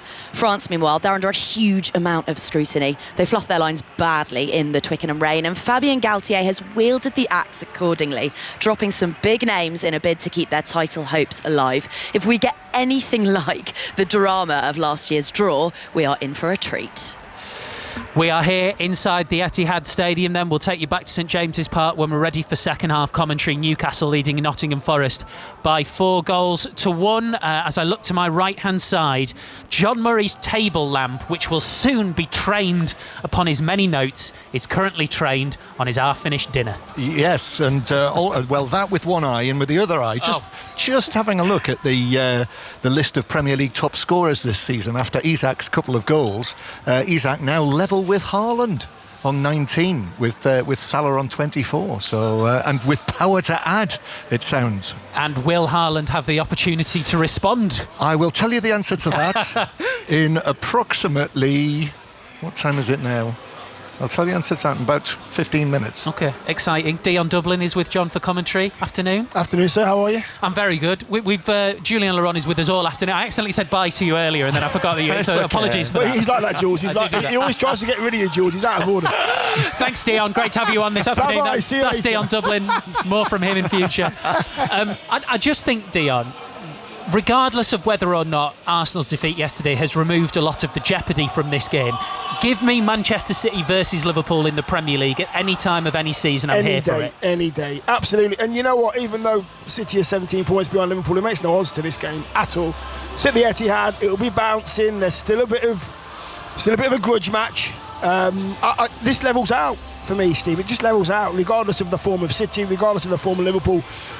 Liverpool, by a long stretch, have been the best side in this league. However, on days like today, Steve, I wouldn't like to say Liverpool will win this one 2-3, no problems. It's not going to be like that. City have pride, the players have pride, and I don't think they'll allow Liverpool to come here and just take those points as they think they have the right to them. Jules, I was just talking about your great country of France in the Six Nations. Yes. I'm sure you'll be glued to that one as well.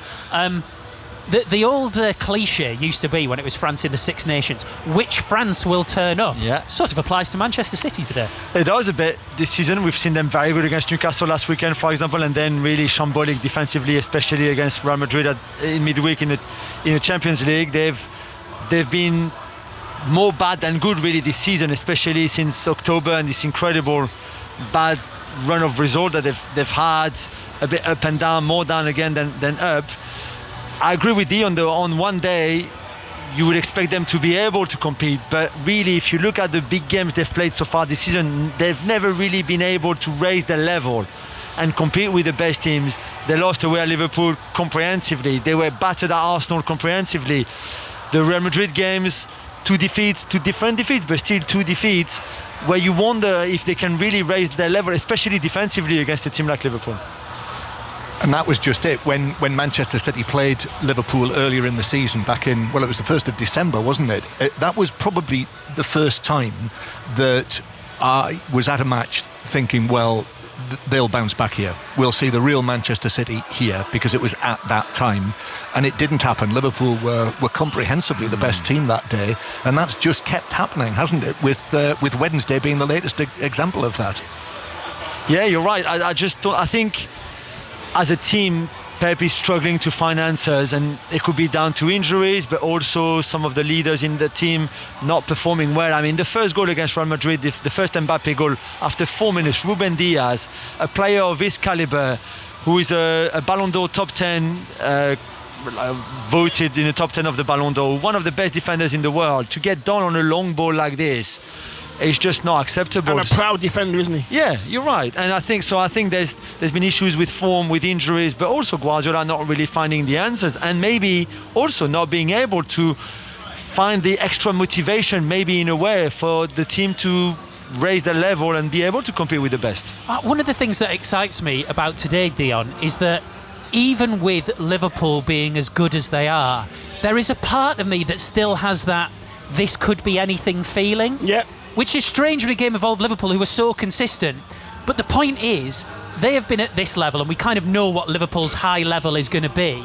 If Manchester City perform as they can perform with these new players who are making a difference, as I say, it could be anything. Yeah, I'm taking the player's point of view here, where if I was a City player and Liverpool have come to my home, there'd be a huge amount of pride, there'd be a huge amount of, listen, let's not let happen what's happened all season to us again here in our house, in front of our fans.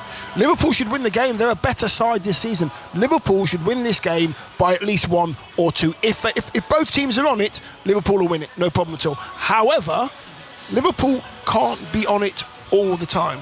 And there are going to be times when they just take their foot off the gas. I don't think they'll do it today, but City have got to show a bit of pride today. And this has been the problem, John, with the title race, is that draws for Liverpool at Everton and Aston Villa, and people have thought, is there some margin forever?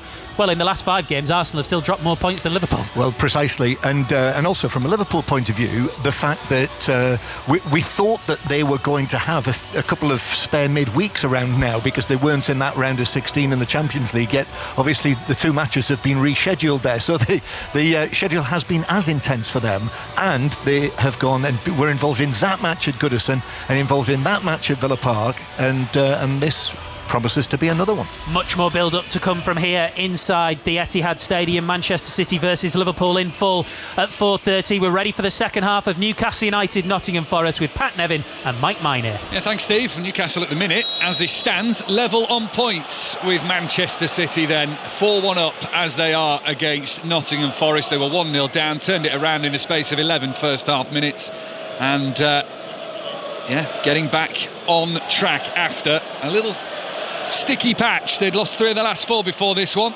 I'm trying to get on the front foot immediately at the start of this second half. We'll run you through the 2 teams when we get a chance to do so. But Newcastle, the home side, from right to left now in the second half. Black and white vertical striped shirts, black shorts and black socks. Nottingham Forest in sky blue with the white shorts and sky blue socks. There has been a goal at Mansfield. Could be a big one, Nick Hatton. Mansfield 0, Wrexham 1. 7 minutes gone. The goal coming after 3. Good passage of play from Wrexham. Worked the ball onto the left-hand side. Fizzed low cross from Ollie Rathbone, and defender Callum MacDonald, all he could do was shank it into his own net. 8 minutes gone. It is Mansfield 0, Wrexham 1. Nick, thank you. Let's also get an update in the Super League, shall we? Lee Huddersfield, Ian Chisnell. 2 minutes to the break. Huddersfield have extended their lead. It's 8-4 to the Giants. George Flanagan with a penalty. This after Edwin Ipape had lifted his opponent above the horizontal. Bang in front. He couldn't miss. The break approaching. Lee 4, Huddersfield 8. Thanks, Ian. You can watch that one now on BBC 2. More Super League commentary this week on Sports Extra. Thursday, Hull KR against Salford. On Friday, Lee back in action against Catalans Dragons on Sunday from 9:30. How about this, Pat? Wigan against Warrington in Las Vegas. Well, where else would you play it? Forget the northwest of England. We've headed to the west coast of America. And Las Vegas. Big moment for Rugby League, that big moment for Super League. Here, trying to get in the Champions League, Newcastle and Nottingham Forest, and Newcastle lead 4-1. With Lewis Miley coming away from the centre circle. Newcastle now right to left then. Plays it to Livramento on towards the far side touchline. Miley still tussling for the ball. Gets it, comes out of it, moves more centrally. Gives it to Livramento. Hall comes across from the left side to help out as well. And now Jacob Murphy on that touchline. Brings it closer to the penalty area for Newcastle, who want to fit. It's a good cross in, floated, and then headed behind by Murillo to give Newcastle the first corner of this second half. Well, the first interesting thing you want to know about the game, are Newcastle going to keep on going at the same pace? They're going to try and get, a whole bunch more goals, which looked in the first half that they're capable of doing, or do they look towards the midweek? They've got Liverpool coming up, which is quite a big game, and maybe take the foot off the gas a little bit. We shall see. Big period of fixtures for Newcastle United, with that League Cup final on the horizon as well, also against Liverpool. Corner far side as the rain intensifies, in towards the near post, header by Cher off the bar. It looked like it was just aimlessly going to go over or wide, and Eunice had to see it behind because Cher's header hits the frame of the goal. Have they just answered my question I asked 30 seconds ago? Are you going to keep on going for more goals? The keeper was just static, nothing he could do about it. And it could have easily just dropped in there. He's won the ball clean. Funnily enough, watching the marking at the corner kick there, I mean, all the Forest players are back, but there's not the same intensity about the marking. They're not doing the dragging. And if they don't mark with that same intensity, this could, as I say, this could get quite ugly for Nottingham Forest. Well, number 5 nearly made it. Goal number 5 for Newcastle, leading by 4-1. 4 minutes into this second half. Corner near side. Newcastle's left. Gordon in swinging delivery to the near post. Headed up, not necessarily away by Nico Williams. It's still bouncing around on the edge of the box. Byrne hooks it back into a more goal-facing position. And Forest do eventually race away with the ball, but again, get to the edge of the centre circle, lose it. Newcastle have it back with Dan Byrne midway inside the Forest half, and Gordon with a lovely little turn to evade the challenge of Dominguez. Gordon with the footwork, left-hand side, hits Aina on the low cross-through. Ball will run out towards the corner flag on this near side, but stay in play from the left-sided attacker, who turns 24 tomorrow. Layoff from Willock. Here's Guimaraes in the penalty area. Can't get the ball adjusted out of his feet quick enough. And then as Forest bring it away, Elliot Anderson is tripped, and that gives them the free kick. You know, watching Aina there, he's been put under a lot of pressure. I rate him very, very highly as a player. But he's been asked so many different questions by Anthony Gordon. And also, you know, not just him, but Isak's coming out left quite a lot as well. And Aina's not getting further forward. That's not to say he's playing terribly. I think he's actually doing very well most of the time. But you only need to lose that battle once or twice, and that's your stuff for the game. And the little dummy by Gordon there was absolute genius. Went past him, but remember, Aina got back and won it back. So, interesting, we've got that right in front of us here. It's a nice little battle to watch. It certainly is. Willock plays it back to the edge of his own penalty area. So Newcastle Pope in goal. Livramento share Byrne and Hall as they're back for. Miley, one of the goal scorers. Guimaraes and Willock in midfield. Murphy and Isak, the other 2 goal scorers in this game. Isak with a double, and Isak with his 49th and 50th Premier League goals of the season, supported by Anthony Gordon as well. So that's the Newcastle team. Forest Sells in goal. Aina, Milenkovic, Murillo and Williams as the defensive line. Dominguez, Gibb, White and Anderson in the midfield. Elanga and Hudson-Odoi flank either side of Chris Wood. And they, Pat Nevin, are the same teams we started with, given the break. Is that surprising? It is surprising. I was wondering if Forest would consider going to a back 5, but that would almost be an admission of failure, and they're not going to get anything out of it. So there's the other one, the old school one of, right, you got us into this trouble, get us out of it, you lot.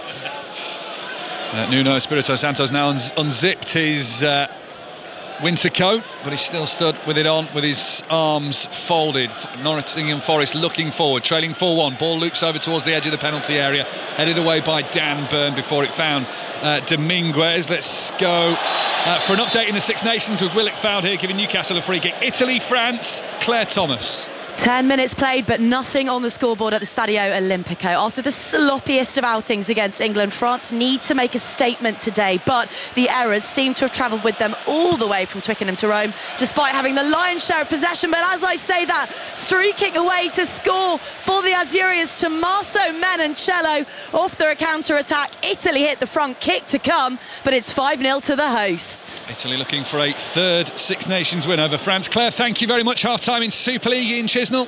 Lee 6, Huddersfield 8, tight one this. Lee struck first. Keenan Brand's try in the corner on 8 minutes. Then Huddersfield replied with a Wilson effort over the line on 24. A kick from George Flanagan made it 6-4. Cudjoe knocked on the line, but Papi penalised, and Flanagan kicked Huddersfield into an 8-4 lead. But right on the break, one of those rare things, a successful captain's challenge led to a penalty. Gareth O'Brien slotted. Lee 6, Huddersfield 8. Thanks, Ian. You can watch the second half of that on BBC Two if you want, or stick with us where Newcastle lead Forest by 4 goals to 1, 7.5 minutes into this second half, and it's followed on Premier League Sunday here on 5 Live by Manchester City against Liverpool. John Murray and Dion Dublin in place at the Etihad Stadium. I wonder if their weather conditions are any better. Grey and gloomy over Newcastle, but you wouldn't know it from these sets of supporters with their side 4-1 up. Here's Aina, right corner of the penalty area for Nottingham Forest in their sky blue shirts. Lays it back to Elliot Anderson, who was just booked a moment ago for that foul on Willock. It's a deep cross from Gibbs White, and right in front of goal. Elanga sent that high over the bar from a yard out, if that. He must have had his eye on the post that was coming towards him. Well, he was going towards the post at a rate of knots.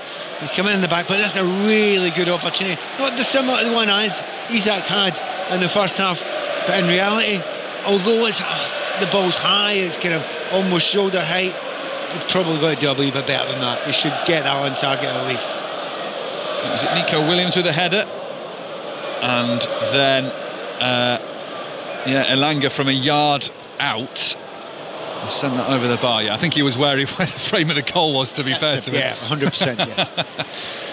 But it could have got Forest back in the game.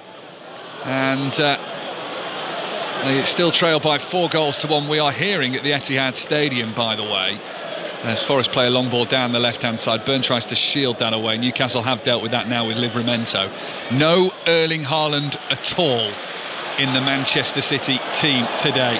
There'll be more from John Murray soon. We'll bring you the full team news from the Etihad Stadium in a few moments. Stay with us on 5 Live Sport, but we're hearing no Erling Haaland, which I imagine for a few fantasy football players has got them a little ruffled, as Forest here have a free kick to Nottingham Forest, midway inside the Newcastle half. We'll bring you that in a moment, but there's been another goal at Mansfield for Nick Hatton. Mansfield 1, Wrexham 1. The man who scored the own goal has levelled things up. Callum MacDonald with the equaliser. Break from Mansfield down the right, ball across, and there was MacDonald at the far post to fire in. Mansfield 1, Wrexham 1. We will be with John Murray then in a moment once we've had this Nottingham Forest free kick. Newcastle form their line just outside their D. Of what, a good solid 8-9 players in a line there for Eddie Howe's side.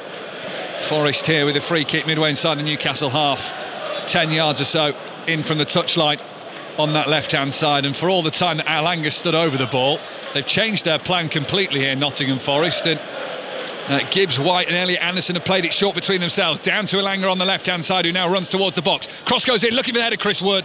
Hooked on by Lewis Hall. It'll bounce out for a Forest throw on this near side. And we'll get the team news from the Etihad Stadium. John Murray. Yeah, so there we are then, Mike. No Erling Haaland at all for Manchester City, so we'll wait to hear what Pep Guardiola has to say on that pre-match. He makes 4 changes from Madrid, so Doku, De Bruyne, Ake and Lewis all come in to start, with Bernardo Silva, Gundogan and Diaz all as substitutes, and no John Stones obviously out injured. And 1 change for Liverpool from Villa Park, and that is Diaz coming back in for Jota, who is on the bench. Thanks, John. Commentary 4:30 of that big game in the Premier League. This is the big game before the big game today. A lot riding on it. 3 of the top 4 in action, and 5 Live's got it covered for you. Lewis Hall down the left-hand side, load of backspin on the ball as it sails right in front of us. Across comes Milenkovic, nearly clatters into one of the TV cameras down at pitch side, but survives that little scare. Newcastle take the throw in quickly. Gordon swipes it across poorly in the middle, and Nico Williams can intercept. He gets up towards the halfway line, plays the ball almost onto the heels of Elanga, who then pushes it back through for Nico Williams. Is he going to run out of time? He tries to pull it back, looking for Chris Wood. It'll come to Elanga though. Cross in, headed away by Cher. Out towards the far side again, and out for a Nottingham Forest throw-in. There's been another try for Claire Thomas. We all square at the Stadio Olimpico. A scorching break from fullback Leo Barret gave Les Bleus the field position. See towering lock Mikael Guillard gallop towards the Rome whitewash and slam down the equaliser. 7 apiece with 15 minutes played. Thanks, Claire. Newcastle 4, Nottingham Forest 1 here. 12 minutes played. Pat Nevin? Nowhere near the urgency from Newcastle in the second half. Oh, they don't need it. They don't need to. Why should you exhaust yourself with so many games? And of course, there is that little bit in the back of your mind. You don't want to get injured. There's a cup final, which could be historical. It will be historical one way or the other for Newcastle. So they can allow Nottingham Forest to come on to them, and it has been a more relaxed, controlled second half from Newcastle just now. Whereas Forest, they have made a change. The wingers have swapped wings.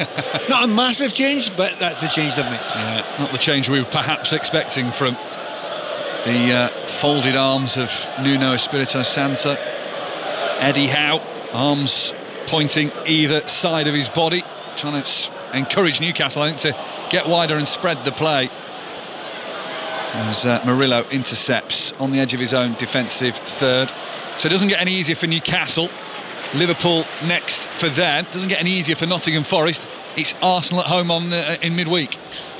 You could maybe argue it's a good time to get Arsenal just now with the difficulties they're having, particularly up front. Battle of the 2 out-of-form teams, maybe.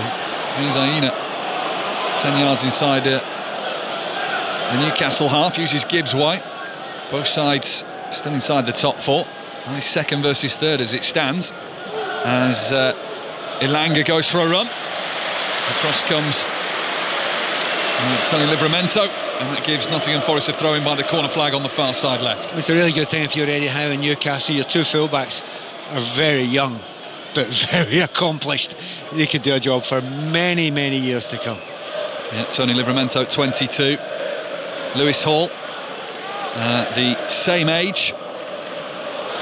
As Sher clears it away from the penalty area. Newcastle leading by 4-1. Here's Murphy. Newcastle enjoy playing Nottingham Forest. Not only have they turned around 1-0 for the second time this season, they've lost just one of the last 13 Premier League meetings between the pair as well. Although the one defeat they did have came in this exact fixture last year. Chris Wood, hat-trick. Barely seen him in this game. Barely seen him, but he's been given nothing to work off. I mean, absolutely nothing. I can't really think of a decent cross from the right or left hand side that he's been able to go and attack. There was one cross on the left hand side about 2 or 3 minutes ago, but it was miles over the top of his head. Now he's been well marshalled, I'll grant you that, but he's not really been given anything at all. He's been starved of anything to chase, anything to attack. It's a tough day for him so far.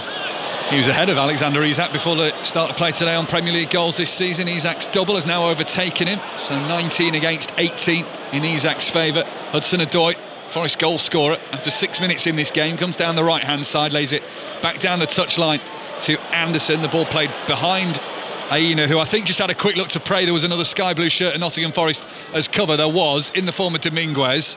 Now Nico Williams on the left. He's gone for the cross on his right boot, tries to put it onto the head of Chris Wood, but Nick Pope with his arms in the air just gathers ahead of the Nottingham Forest striker. Yeah, I mean, that's more like it. They have to get that in just now. There's big efforts to get into the box as much as they possibly could, and well done Chris Wood there. He really worked to get back and give a little bit of cover as Newcastle were trying to have a little break there, and they are now. Miley trying to stride down the centre, just turned up his pace a little bit, then ran into traffic, lost the ball, and on the recovery is fouled. He's once upon a time teammate in Elliot Anderson. Yeah, really infuriating for Anderson. Obviously, I don't think he wanted to leave the club. Just watching this again, I don't think that was a foul. I think Miley got the ball. In fact, got the ball pretty clean as he put his foot out there.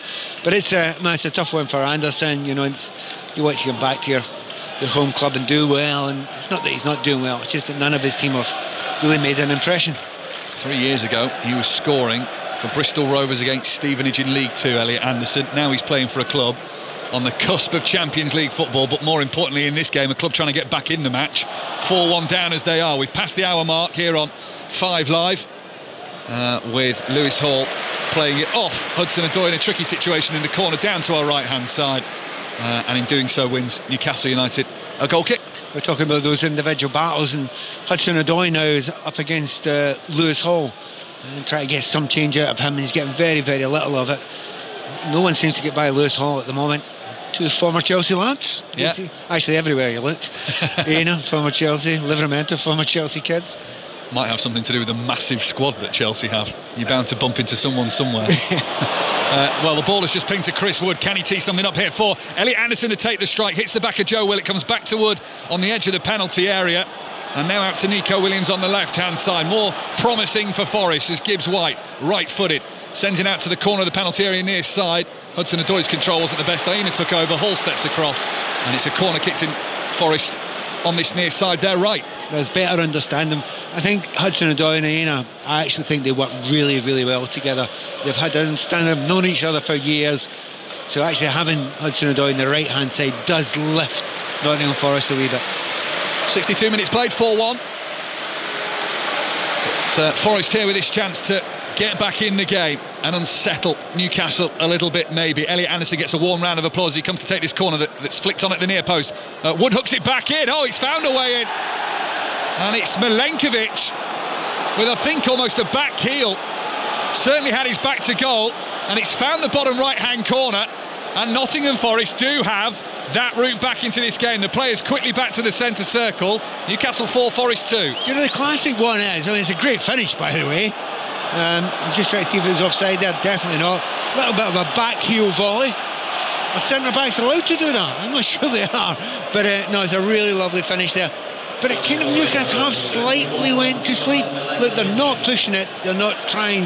They try to keep a little bit of energy in their legs. But hey, you've got to be honest. And Nottingham Forest, by scoring that goal, are going to keep them off. I actually think right now it'd be a good idea if in Newcastle to try and lift the pace, because see, if you don't do it now, you might not be able to do it if you lose another goal. Yeah, Newcastle United who hit 4 in 11 minutes in the first half. Oh, Byrne has tied himself in knots, and Woods won it back and hits Hudson-Odoi on the right of the penalty area. Byrne recovers, sends it out for a corner with the challenge. But Newcastle here have switched off and Forest have switched on. And it's so hard sometimes to turn it back up. They'll try and dial it up now, but what? Forest have got nothing to lose. Absolutely nothing to lose. So you might as well just go for it. Newcastle are just inviting you on as well. Do you know what, Eddie Howe? The temptation would be to make a couple of changes now. Anderson, that's a deep corner, sailing to the rear of the penalty area, headed on by Dan Byrne. Beat Chris Wood to it. It's kept in play by Forest on that far side, but they're a long way from the Newcastle penalty area. A drifting ball hung in the air for ages. It's worked to the right hand side. Murillo flicks the ball back behind himself. Lovely little turn there. Now Milenkovic, who's given Forest their second goal in the game. Hudson-Odoi fakes the step overs, tries to poke it on through past Jacob Murphy. It's bouncing, it's never comfortable, it's not sitting right for anybody there. Did Willock handball that as Forest fire that back towards the penalty area? Free kick given. Handball has been given after some delay from the referee. Yeah, it was kind of weird how long the referee left it. It was as clear a handball as you'll get, and it was deliberate. I'm not suggesting he was getting some help from the fourth official or anything, but he made the right decision in the end, and that's all you want. So Forest free kick. We'll go to the cricket shortly and get an update of India against Pakistan. But this Forest free kick, midway inside the Newcastle half then. Anthony Elanga over it, has Aina in short supply if he wants in. Newcastle's line is high out of their penalty area in a row of 8 defenders here. Elanga swings it in towards Chris Wood, the header is up and away, drops back down for Murillo, little nudge to his left hand side for Nico Williams. Here's Gibbs White thought about one cross, faked it, ricochets away and out for a throw-in. You can hear a bit of fear, can't you? There's a tension, there's a look, don't be silly now, you lose another goal now, it's on. Cross comes in from the left hand side. Milenkovic is still up there, he's already got one in this game. Drops on the edge of the penalty area for Dominguez, uses the outside of his right boot to flick it out towards this near side. Forest right, Hudson-Odoi turns it in field. Here's Ola Aina, little quick one touch with his left and right boot. He goes down, wants the free kick, had a look towards the referee and he didn't give it, and now Willock's coming down the left hand side with Elliot Anderson clawing at him all the time on his shoulders, and they have a nibble at each other, and the free kick is given in Forest's favour. That's brilliant defending by Elliot Anderson, because remember, he cannot take a chance of another foul. He's on a yellow card already. He's chased back about 40 yards against a very, very quick player, but managed to get it back. And it just shows you just now, all the energy, amazingly, is only coming from one side. It's all coming from Forest. So, do you know what? This game is... It's not over. It's not over. And it... Maybe for the first 15 minutes of the second half, a little flat, as you said. Newcastle had taken the foot off the gas, less intense, and now all of a sudden, Forest's second goal, Newcastle look a little panicked at the back. I'm just looking, I'm saying, is it Tonali they're going to think about bringing on? Because I can't imagine anyone better, because you need somebody in the midfield that's got a lot of energy, got a bit of nous about him, and as I say that, Tonali starts running down and getting ready to get changed. Probably could have done with him 5 minutes before, but I hear that Tonali has not trained all week. So he is on the bench, but yeah, is he fit enough to play? We've got an Erling Haaland incident maybe against Real Madrid. He'll drop to the edge of the penalty area. Anderson's shot deflects, and Nick Pope will stop it going out for a corner kick. But the Forest players have swarmed around Jarrod Gillett, and Gibbs White's pointing a finger rather vigorously towards the referee to say that's handball and get it checked. Yeah, well, they will check it, so don't worry, lads. Don't get too panicky about it. They'll check it. Oh, Newcastle have given it away again, and here's Elanga in the penalty area, left-hand side, heavy touch. He's had to recover it on the byline, takes it out to the left-hand side. Anderson, low-driven shots, and it's gone wide of the left-hand post. By the way, I don't think that's a penalty, nowhere near it. They seem gutted about it, but the arms are down below by his side. Do you know what? It's taken Eddie Howe maybe about 2 or 3 minutes longer to make this substitution then probably should have. They could have lost another goal easily there, which would have made things really difficult. And they're going to make a double substitution, and that does not surprise me. They need energy now. So whilst Newcastle make this change, let's get an update in the cricket. India against Pakistan. Atif Nawaz. Yes, India cruising to victory at the moment here at the Dubai International Cricket Stadium. They were chasing a total of 242. Currently, off the back of a partnership between Virat Kohli, who's on 67, and Shreyas Iyer is on 43. They're in complete control of this game. They need 63 to win from 17 overs, and that will guarantee them a berth in the semi-finals. Thanks to Teef. So Newcastle's double change. Tonali and Barnes scored in the reverse fixture to make it 3-1 to Newcastle at the City Ground. He comes on then, and it's Joe Willock to come off, and the same for Jacob Murphy as well. Let's go back to get an update in the Six Nations. Italy, France, Claire Thomas. France can do it any which way today. 2 quick-fire scores, a monstrous driving maul and a scintillating counter-attack finished by, of course, Antoine Dupont has seen them open up an 11-point lead with 25 gone. The Azzurri have bleeding to stem. They trail 10 points to 21. Thanks, Claire. I haven't yet had chance, but I will be listening to the Rugby Union daily podcast, particularly after England's win yesterday. Sorry, Pat. Finn Russell's missed conversion. England winning 16-15, making the first Calcutta Cup win for the English side since 2020. You can get that now on BBC Sounds, Rugby Union Weekly, every day during the Six Nations. Yeah, but I won't bring up the point that Scotland scored 3 tries and England scored none. But did you win the game? No. Forest have scored 2 goals, but they're not winning right now, Pat. And by the way, everyone else shouting England scored 1 try. Yeah, right, that ball didn't get down.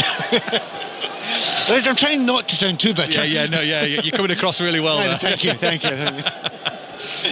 Newcastle 4, Forest 2, 20 minutes to go in this game. Let's turn it back to the football quickly before we have a fallout. Tonali floats it to the right-hand side, but over everybody and past everybody. And out for a goal kick. So Newcastle have made the changes. Forest remain resilient for now. They're good changes though. Yeah, I mean, Harvey Barnes is a really, really good player, and they will work hard. Tonali, he's a bit special in there as well. He gives you that intelligence, and also he'll give you a bit of energy if he has fully fit to play just now. And as I say that, he's chasing everything here.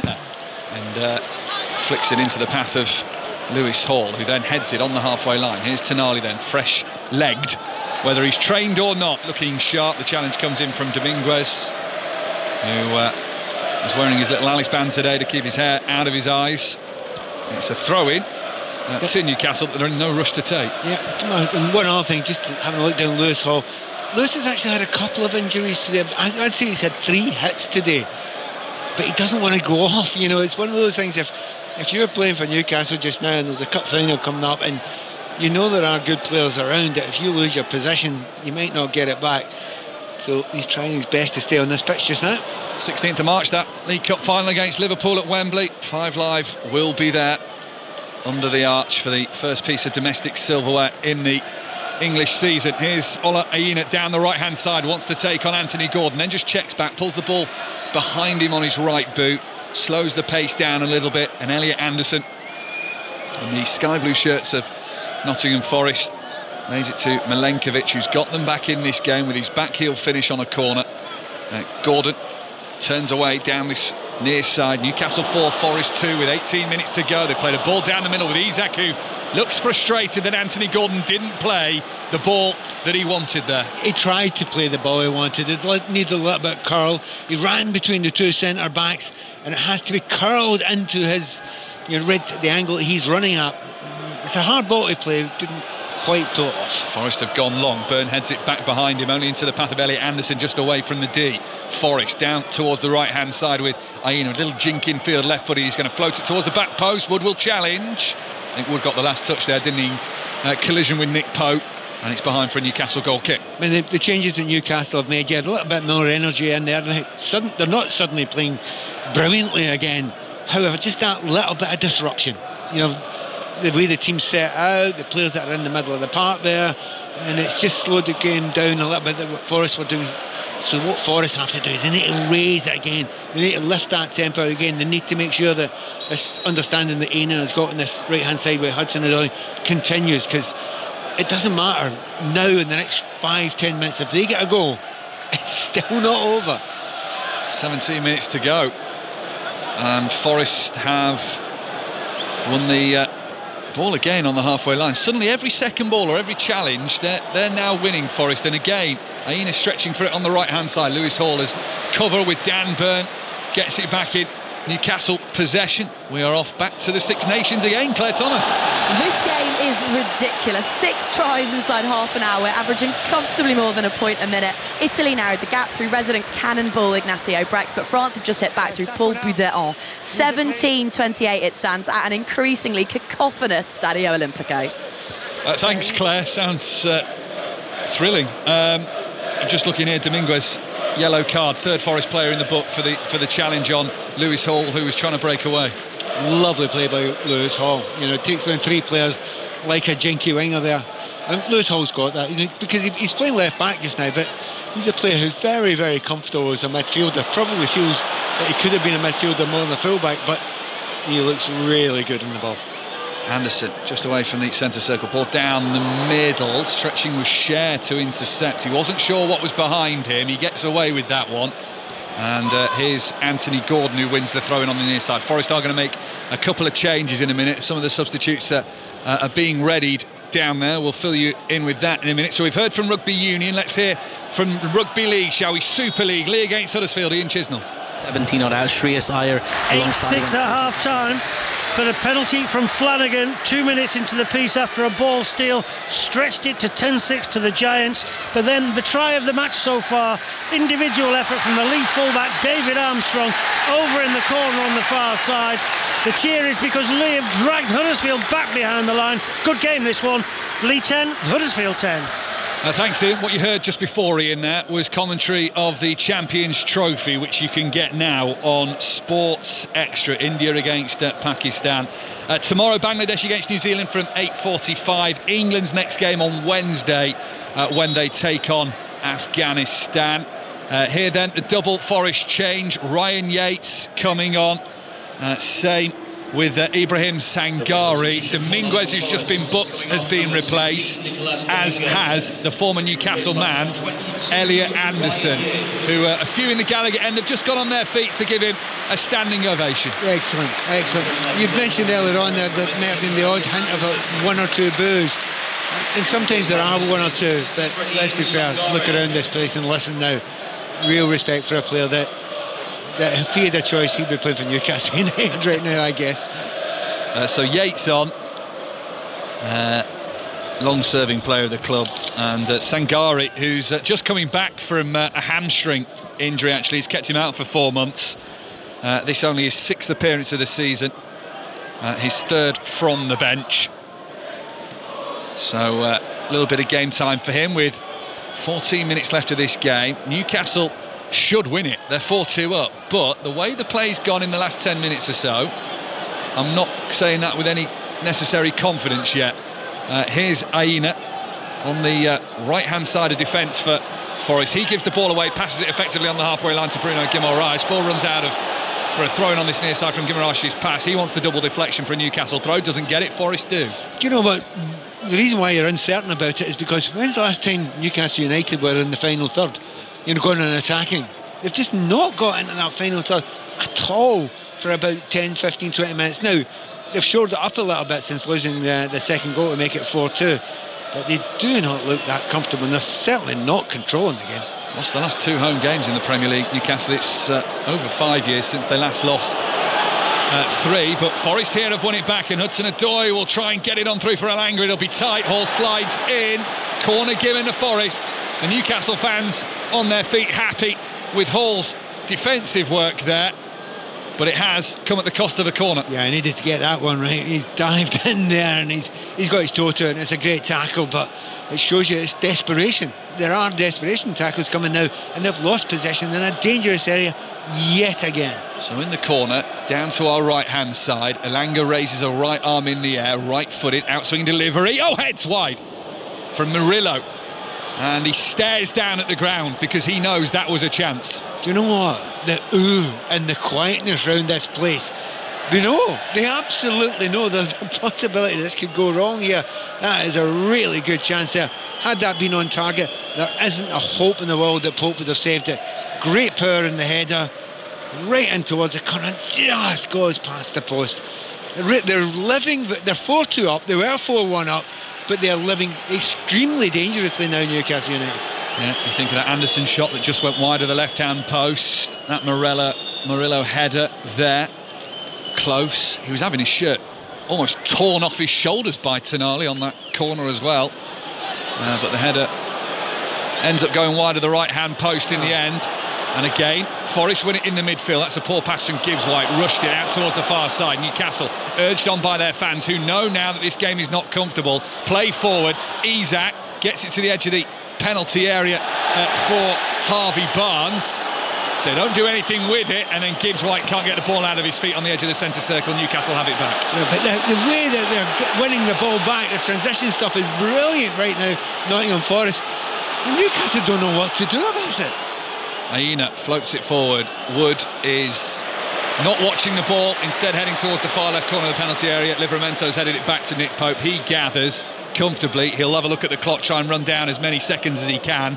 Newcastle 4, Nottingham Forest 2 in the Premier League with 10 minutes to go. Let's go into League One. Mansfield Wrexham, Mick Hatton. Still Mansfield 1, Wrexham 1. Big injury concern though for Wrexham. Andy Cannon has been down for at least the last 6 or 7 minutes in the fair challenge with Aidan Flint in the centre circle. Cannon went down straight away, called for the physio. Physio came on, doctor was then called, stretch has been on, his right leg has just been put into a splint. He's about to be carried off, so real injury concerns here for Wrexham and Andy Cannon. Still 1-1. We've had about 7 or so minutes of a stoppage time. We're about 8 or so to half time. 1-1. Thanks, Nick. We'll keep you across that if anything happens. Newcastle, they have a free kick inside the centre circle. There's a little breeze just whips itself around St James's Park. Faint shadows on the pitch and the floodlights that shine down from the roof. Some of the roof here absolutely looms above you. Huge stadium, two of the stands anyway. Free kick goes into the penalty area, headed away by Sangari. Tonali gets it back towards the edge of the D with his head. Game of head tennis going on now. It's Lewis Hall under it. Chris Wood rises for it. It's on the floor now with Murillo playing it out towards the left-hand side, getting up to the halfway line, and then Anthony Elanga has completely just cut off Tony Livramento there. And that's going to give Newcastle a free kick. Pat Nevin. Well, Elanga argued it was a shoulder charge, shoulder to shoulder, and it was, but it just knocked him off his stride there. So the referee's probably got that one right. But it is intriguing when you watch a team that were so much in command, in control, playing at such pace, playing with such confidence. Then after half time, they just looked so lax. Newcastle really a wee bit disappointing, but hey, if they end up with the 3 points, it doesn't matter. Oh, he's out with a lovely bit of control. Ball fired up into the air, out towards his left-hand side. He brought it down immaculately, but then the flag went up. Unfortunately, he was offside when he did it immaculately. But you're absolutely right. He's got such a beautiful touch on him. The game has lengthened a wee bit, and that's not really what you want if you're Newcastle. You want it to be a little bit tighter. And I watched that midfield, and you know the idea of Tonali and Guimarães together. It sounds great, doesn't it? I'm not convinced they ever really work together as a duo that well. Gordon down the left-hand side, neither heading towards the penalty area. Now, eventually, Guimarães does join the party, gets the ball from Isak deep in the corner on the left-hand side, more central. Miley encouraged to shoot, gets it out to the right-hand side here. Here's Harvey Barnes, left-footed effort into 2 defenders and hacked away, low along the ground, up towards the halfway line. Dan Burn has it inside the centre circle. Wouldn't Newcastle just love to get a little bit of a control of the game and even a goal, and they can then cruise to the end of the game, but they're not being allowed to do that now, and that's another thing that will worry and upset Eddie Howe in this situation. He would have loved to, a few more players on, certain players rested that he wants to rest. Now he can't really do that, and I'm looking at Isak over here.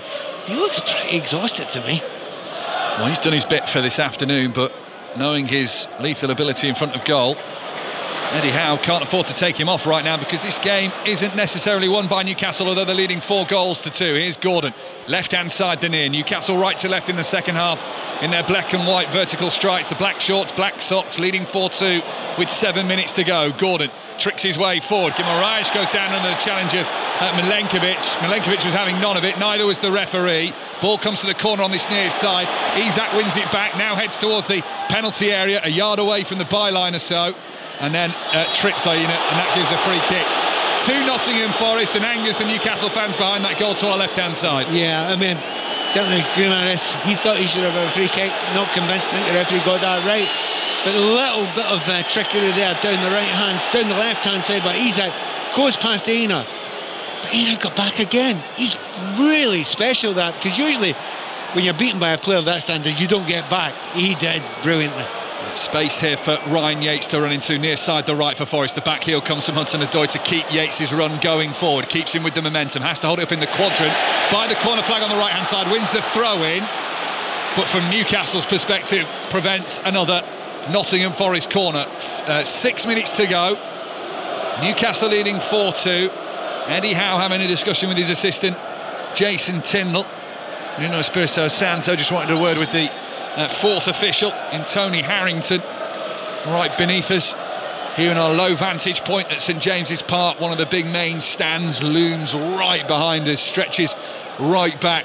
Great vantage point over the city if you're at the back of that stand. As Aina's throwing from the right hand side is a long one into the penalty area. Pope gets a punch on it, clears the box. Who's going to be the first Forest player? Oh, they collide together, Murillo and Sangare, but Murillo comes out with it, then uses the space on the right hand side for Aina, fakes a right footed cross, then dinks it in at the second attempt. The header's there, wide of the right post from Milenkovic, who is after his double and to put Forest within one of parity, but he can't. Still 4-2. That's a second chance from a header there, and it's just not fell to the right player. They want that to be Chris Woods.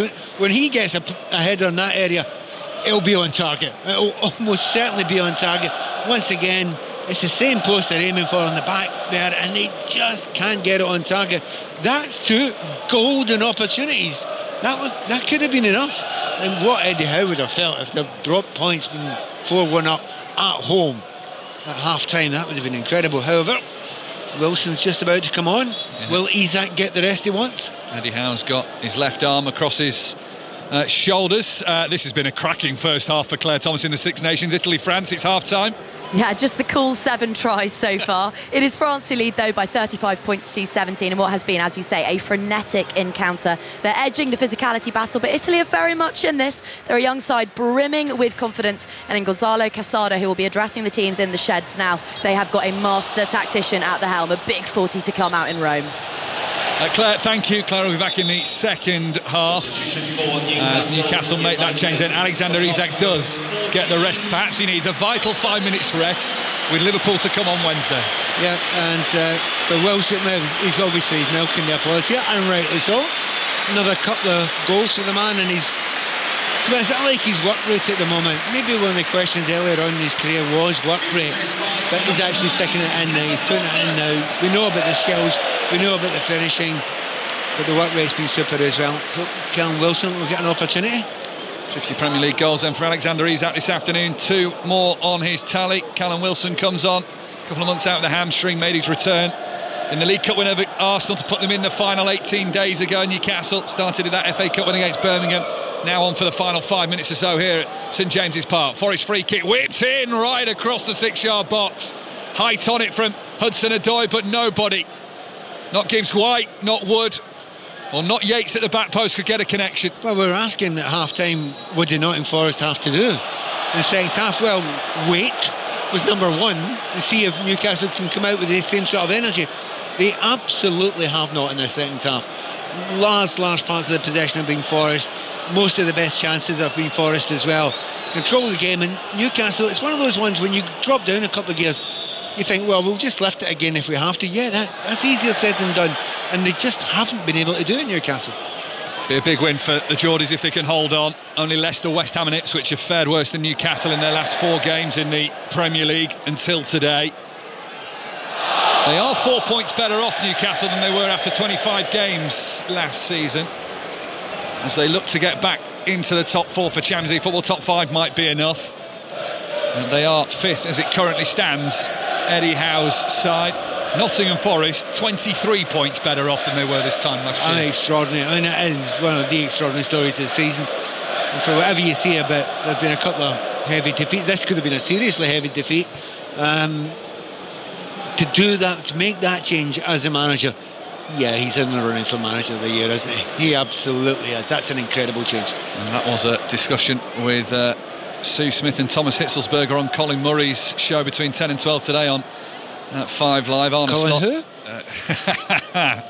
And Pat Nevin will be with him next week, as he is every week, for the football songbook as well. Bristol City next week, is it, Pat, I believe? I believe so, yes it is. So, it will be. Actually, the fact you have not mentioned me on Radio 4 tonight at 6:50, I'm very upset about that. Pick of the week with Pat Nevin, you can hear that Radio 4 tonight. There's your plug. BBC Sounds as well. Same for 5 Live. Even I'm sick of my voice now. Down it goes from the left-hand side from Forest, who trail 4-2 with just over a minute of the 90 left then. Here at St James's Park, a grey, clouded, overcast St James's Park, but it'll feel like sunshine to Newcastle if they can get over the line. You know what? Forest deserve to get going now, don't they? With what they've given to this second half, they deserve a big hurrah and a go at the last 10 minutes or so. Elanga tries to sweep it in from the left-hand side on the turn. It's away by Newcastle and out for a throw-in. Forest are winning the second half, technically, 1-0. Newcastle were 4-1 up at the break. They were 1-0 down. Early delivery in. Nick Pope has to push that over his bar and behind for a corner.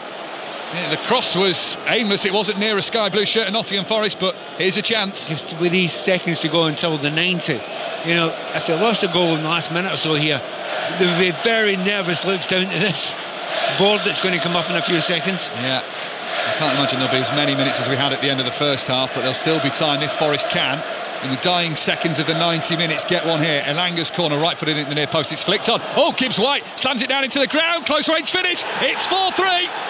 Ryan Yates, the substitute, finds the bottom right hand corner. And what a moment we may have in added time. 3 minutes as the board goes up. Forest players race back for the restart. Newcastle players doing an inquest between themselves, and it's Newcastle 4, Nottingham Forest 3. You could almost feel it coming. The way we were talking about it, it felt as if it was coming. They put it in there. They're going to check it here with the VAR to see if there's anything wrong about it. But, you know, he's really calm the way he's placed it in there in the far corner. The ball was bobbling about all over. I have to say 3 minutes seems a bit mean. There's been a lot of substitutions, a number of players have gone down. I think that felt like a 4 or 5 minutes at least there. Perfect start to 5 Live Premier League Sunday though. Newcastle 4, Forest 3, City Liverpool to come at 4:30. Reminder of the team news there, no Erling Haaland for Manchester City. Liverpool make one change with Diaz replacing Jota. Long throw in from Forest down the right hand side. Comes from Aina, headed back by Byrne, up to the halfway line now for Callum Wilson, who's going to try and turn and face the Nottingham Forest goal that Matt Sells protects. It is the away side in possession. Important here not to panic for Forest, not to rush it, as they chase a dramatic equaliser at St James's Park. Overlap comes, the cross will come in from the left-hand side. Stood up for the header of Ryan Yates. It's terrible. It's an awful header from 8 yards out, well wide of the left-hand post. But the Forest players think there's something in that. They've swarmed the referee and want him to make a decision or certainly revert to VAR. Well, certainly they're suggesting there's some sort of block, some sort of push. It was not easy to see here, but there. The referee's given a yellow card out there, so he's not happy about that. Do you know what? Anthony Gordon goes into the back of the player going to try and head the ball, so he doesn't get to head the ball. Anthony Gordon doesn't make any contact with the ball. Do you know? Well, the referee's not having a look at that, but I'll tell you what, something else, something for certain. Match of the Day 2 tonight will have a look at that, because that would have made a difference. 10:30, BBC One, highlights of this game.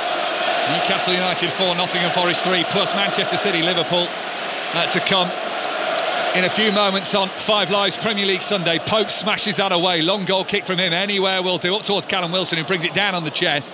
Then Milenkovic sends it forward high over the halfway line back into the Newcastle half. Chris Wood battles for it, but in doing so the ball breaks for Callum Wilson, who's one-on-one with Murillo. Wilson tries to turn in field from the left of the D and he's challenged, and Forest have it back. Now we've got seconds remaining of the 3 added minutes that were shown for added time. we might have a little more, but is there going to be any time for Forest to have one last attack? Well, I think Eddie Howe's going to try and disrupt again, make another substitution, kill a little bit of few seconds there are left. Wilson had a chance there to go to the corner, kill the game, but he's such a striker. He went for the goal. That's the last thing his manager wanted him to do. Some Newcastle fans are leaving. They think their team's done enough. Lewis Hall with the throwing down this near side. Headed back forward by Milenkovic. Elanga wins his header. Wood with a little shirt pull from Scher wins his two. Now Elanga trying to get in on the left-hand side. Livramento sees it away. Throw into Forest. And referee Jared Gillett is unmoved. He has a little glance at his watch. Here's Murillo, rolls the ball, gets the turn, moves infield, but Forest have to get this forward. Newcastle have to be solid. Referee still doesn't look as the ball's hooked towards the far side. Cross comes in from Gibbs-White, looking for Milenkovic. He heads it across goal. It's smashed away on the volley by Tonali. Newcastle fans want the full-time whistle. Long-range driven shot from Aina. Where's the rebound going? It's a right mess outside the Newcastle penalty area, more like a rugby scrum that you'd see in the Six Nations. And where's the loose ball going? Away by Newcastle, up to the halfway line, and suddenly now they don't want the whistle because Wilson's on the charge. Gordon's going with him. Callum Wilson can't seal it. The shot is blocked, and now the full-time whistle goes. Goodness me, what an ending at St James's Park. Remarkable finish where Forest pushed Newcastle all the way. The visitors took the lead early on. Newcastle hit them back with 4 goals in the first half, and that was the end of their story in terms of goals in this game. But Forest in the second half were patient, they were persistent, they got one back, they kept the belief, they got another on added time, but couldn't find the equaliser right at the very end. Drama all the way through, but Pat Nevin, Newcastle survived. They survived, they hung on, and if you say to me at half time that I'm going to say this sentence, I wouldn't have believed you. Forest deserved the draw. After what they'd done in the second half, they didn't give up, showed a phenomenal amount of spirit. Newcastle couldn't get back through the gears again, and they had chance after chance, a couple of headers particularly, great crosses across, domination of the play as well. Newcastle have been superb for large parts of the first half, disappeared in the second half. Just at the end there, by the way, they should have got a fifth goal there. Wilson shot, if he passes it across, they've got a tap in there. Gordon was there for a tap in, but 3 minutes at the end of that is harsh. Probably played a little bit more there, but what a game. 4-3. Didn't see it being as exciting in the second half, but in the end it's 3 points to Newcastle, and they'll just take it and walk away. But they'll walk away a wee bit more tired than they thought it would be. With a big game to come on Wednesday against Liverpool as well. Newcastle up to 5th then, level on points with Manchester City. 3 points behind Nottingham Forest in 3rd as a result. Not a bad start to 5 Live Premier League Sunday, with a massive game to come next, Steve. Newcastle 4, Nottingham Forest 3. Great stuff both. Thank you very much, Mike Mine and Pat Nevin inside St James's Park for an absolute thriller.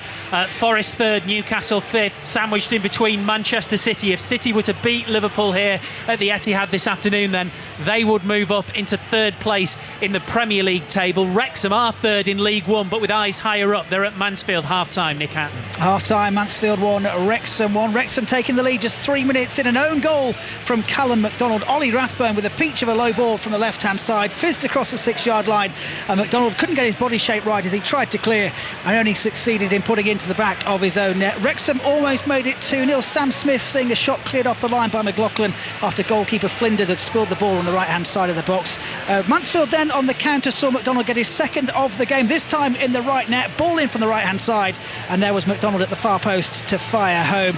The big talking point though, and really bad news for Wrexham, is an injury to Andy Cannon. Went down in the centre circle, immediately called for the physio. The doctor came on, the stretcher was called, and he was stretchered off with his right leg in a splint, replaced by Matty James. That led to 10 minutes of stoppage time in this first half. In the 7th minute of that, McDonald almost had his 3rd of the game, the 2nd in the right net, found himself on the left-hand side of the box. Angle was very much against him, hit the ball left-footed on the half volley straight at Okonkwo. That was the last of the first half action. At the break here it is Mansfield 1, Wrexham 1. Full times today in the Championship. Watford 2, Luton 0, and in the Scottish Premiership, St Johnstone 1, Hearts 2 into Super League. Lee Leopards, Huddersfield Giants, Ian Chisnell. Lee Leopards 12, Huddersfield Giants 10, but that could change. We're waiting a video referee judgment. Matt Davies has crossed the Huddersfield line. got the ball down. Referee Marcus Griffiths has sent it upstairs for a try. So the 2-0 lead is about to be, I think, increased. Decision pending is on the screen. If you just stay with me for 1 second, we'll see the outcome of this. Tight game, it was always going to be. 12-10 becomes 16-10. Kick to come. Lee, a 16, Huddersfield 10. You can watch that now on BBC Two. India look like they're cruising against Pakistan, but they've lost a wicket. Henry Moran. They have. Shreyas Iyer has been dismissed, but we've just seen huge hitting from his replacement Hardik Pandya to take India now to just 21 runs away from their victory target. They've got 7 wickets in hand, 64 balls left to do it, and Virat Kohli is 15 runs away from his 51st one-day international 100. He's been magnificent. India, as a team, have been superb, and it's a victory, when secured, that will all but guarantee their place in the semi-finals and all but guarantee Pakistan, tournament hosts, being eliminated in the group stages. Thank you, Henry. So we will squeeze in some live reaction, if we can, to that absolute belter at St James's Park. Newcastle United 4, Nottingham Forest 3. But we're inside the Etihad. Full commentary on the way of Manchester City versus Liverpool. The two sets of players warming up in front of us. We'll get stuck into the team news and all of the issues surrounding this massive game in the Premier League after the news with Dan Maudsley. This is BBC Radio 5 Live. Listen on BBC Sounds. President Zelensky has called for understanding and security guarantees from the United States in any discussions about a peace deal with Russia. He was speaking at a news conference in Kyiv on the eve of the 3rd anniversary of the Russian invasion of his country, where he was asked what he felt about being labelled a dictator by President Trump. Well, there is no possibility to have emotions here. There is no space for emotions. So I have a very pragmatic approach to our relationship with the current administration, and I will try my best to carry on. Sir Keir Starmer has also called for a secure future for Ukraine, describing this as vital for the UK. Speaking at the Scottish Labour conference in Glasgow ahead of a visit to Washington, the Prime Minister said that it was crucial that Kyiv was included in peace negotiations. Well, in Kyiv, President Zelensky spoke in English about that upcoming visit by Mr Starmer and also France's President Macron. It's urgent visits of France and of UK to United States. And I think that they will describe real situation to our strategic partners. And then they will come back, and I think we will have meeting with all the partners of Europe, and we'll decide our next steps. Catholics are keeping vigil in Rome, where Pope Francis remains in a critical condition in hospital. He's being treated for double pneumonia and had to be given blood transfusions and oxygen after having what the Vatican called a respiratory crisis yesterday. A British couple in their 70s have been detained in Afghanistan. Taliban officials said they believe they were working for an aid group in Bamyan province and they were arrested 20 days ago. Their family is in touch with the Foreign Office. And a suspected case of bird flu is being investigated in County Tyrone, the second such occurrence in Northern Ireland in just over a week. 16,000 birds at the poultry business near Pomeroy will be killed.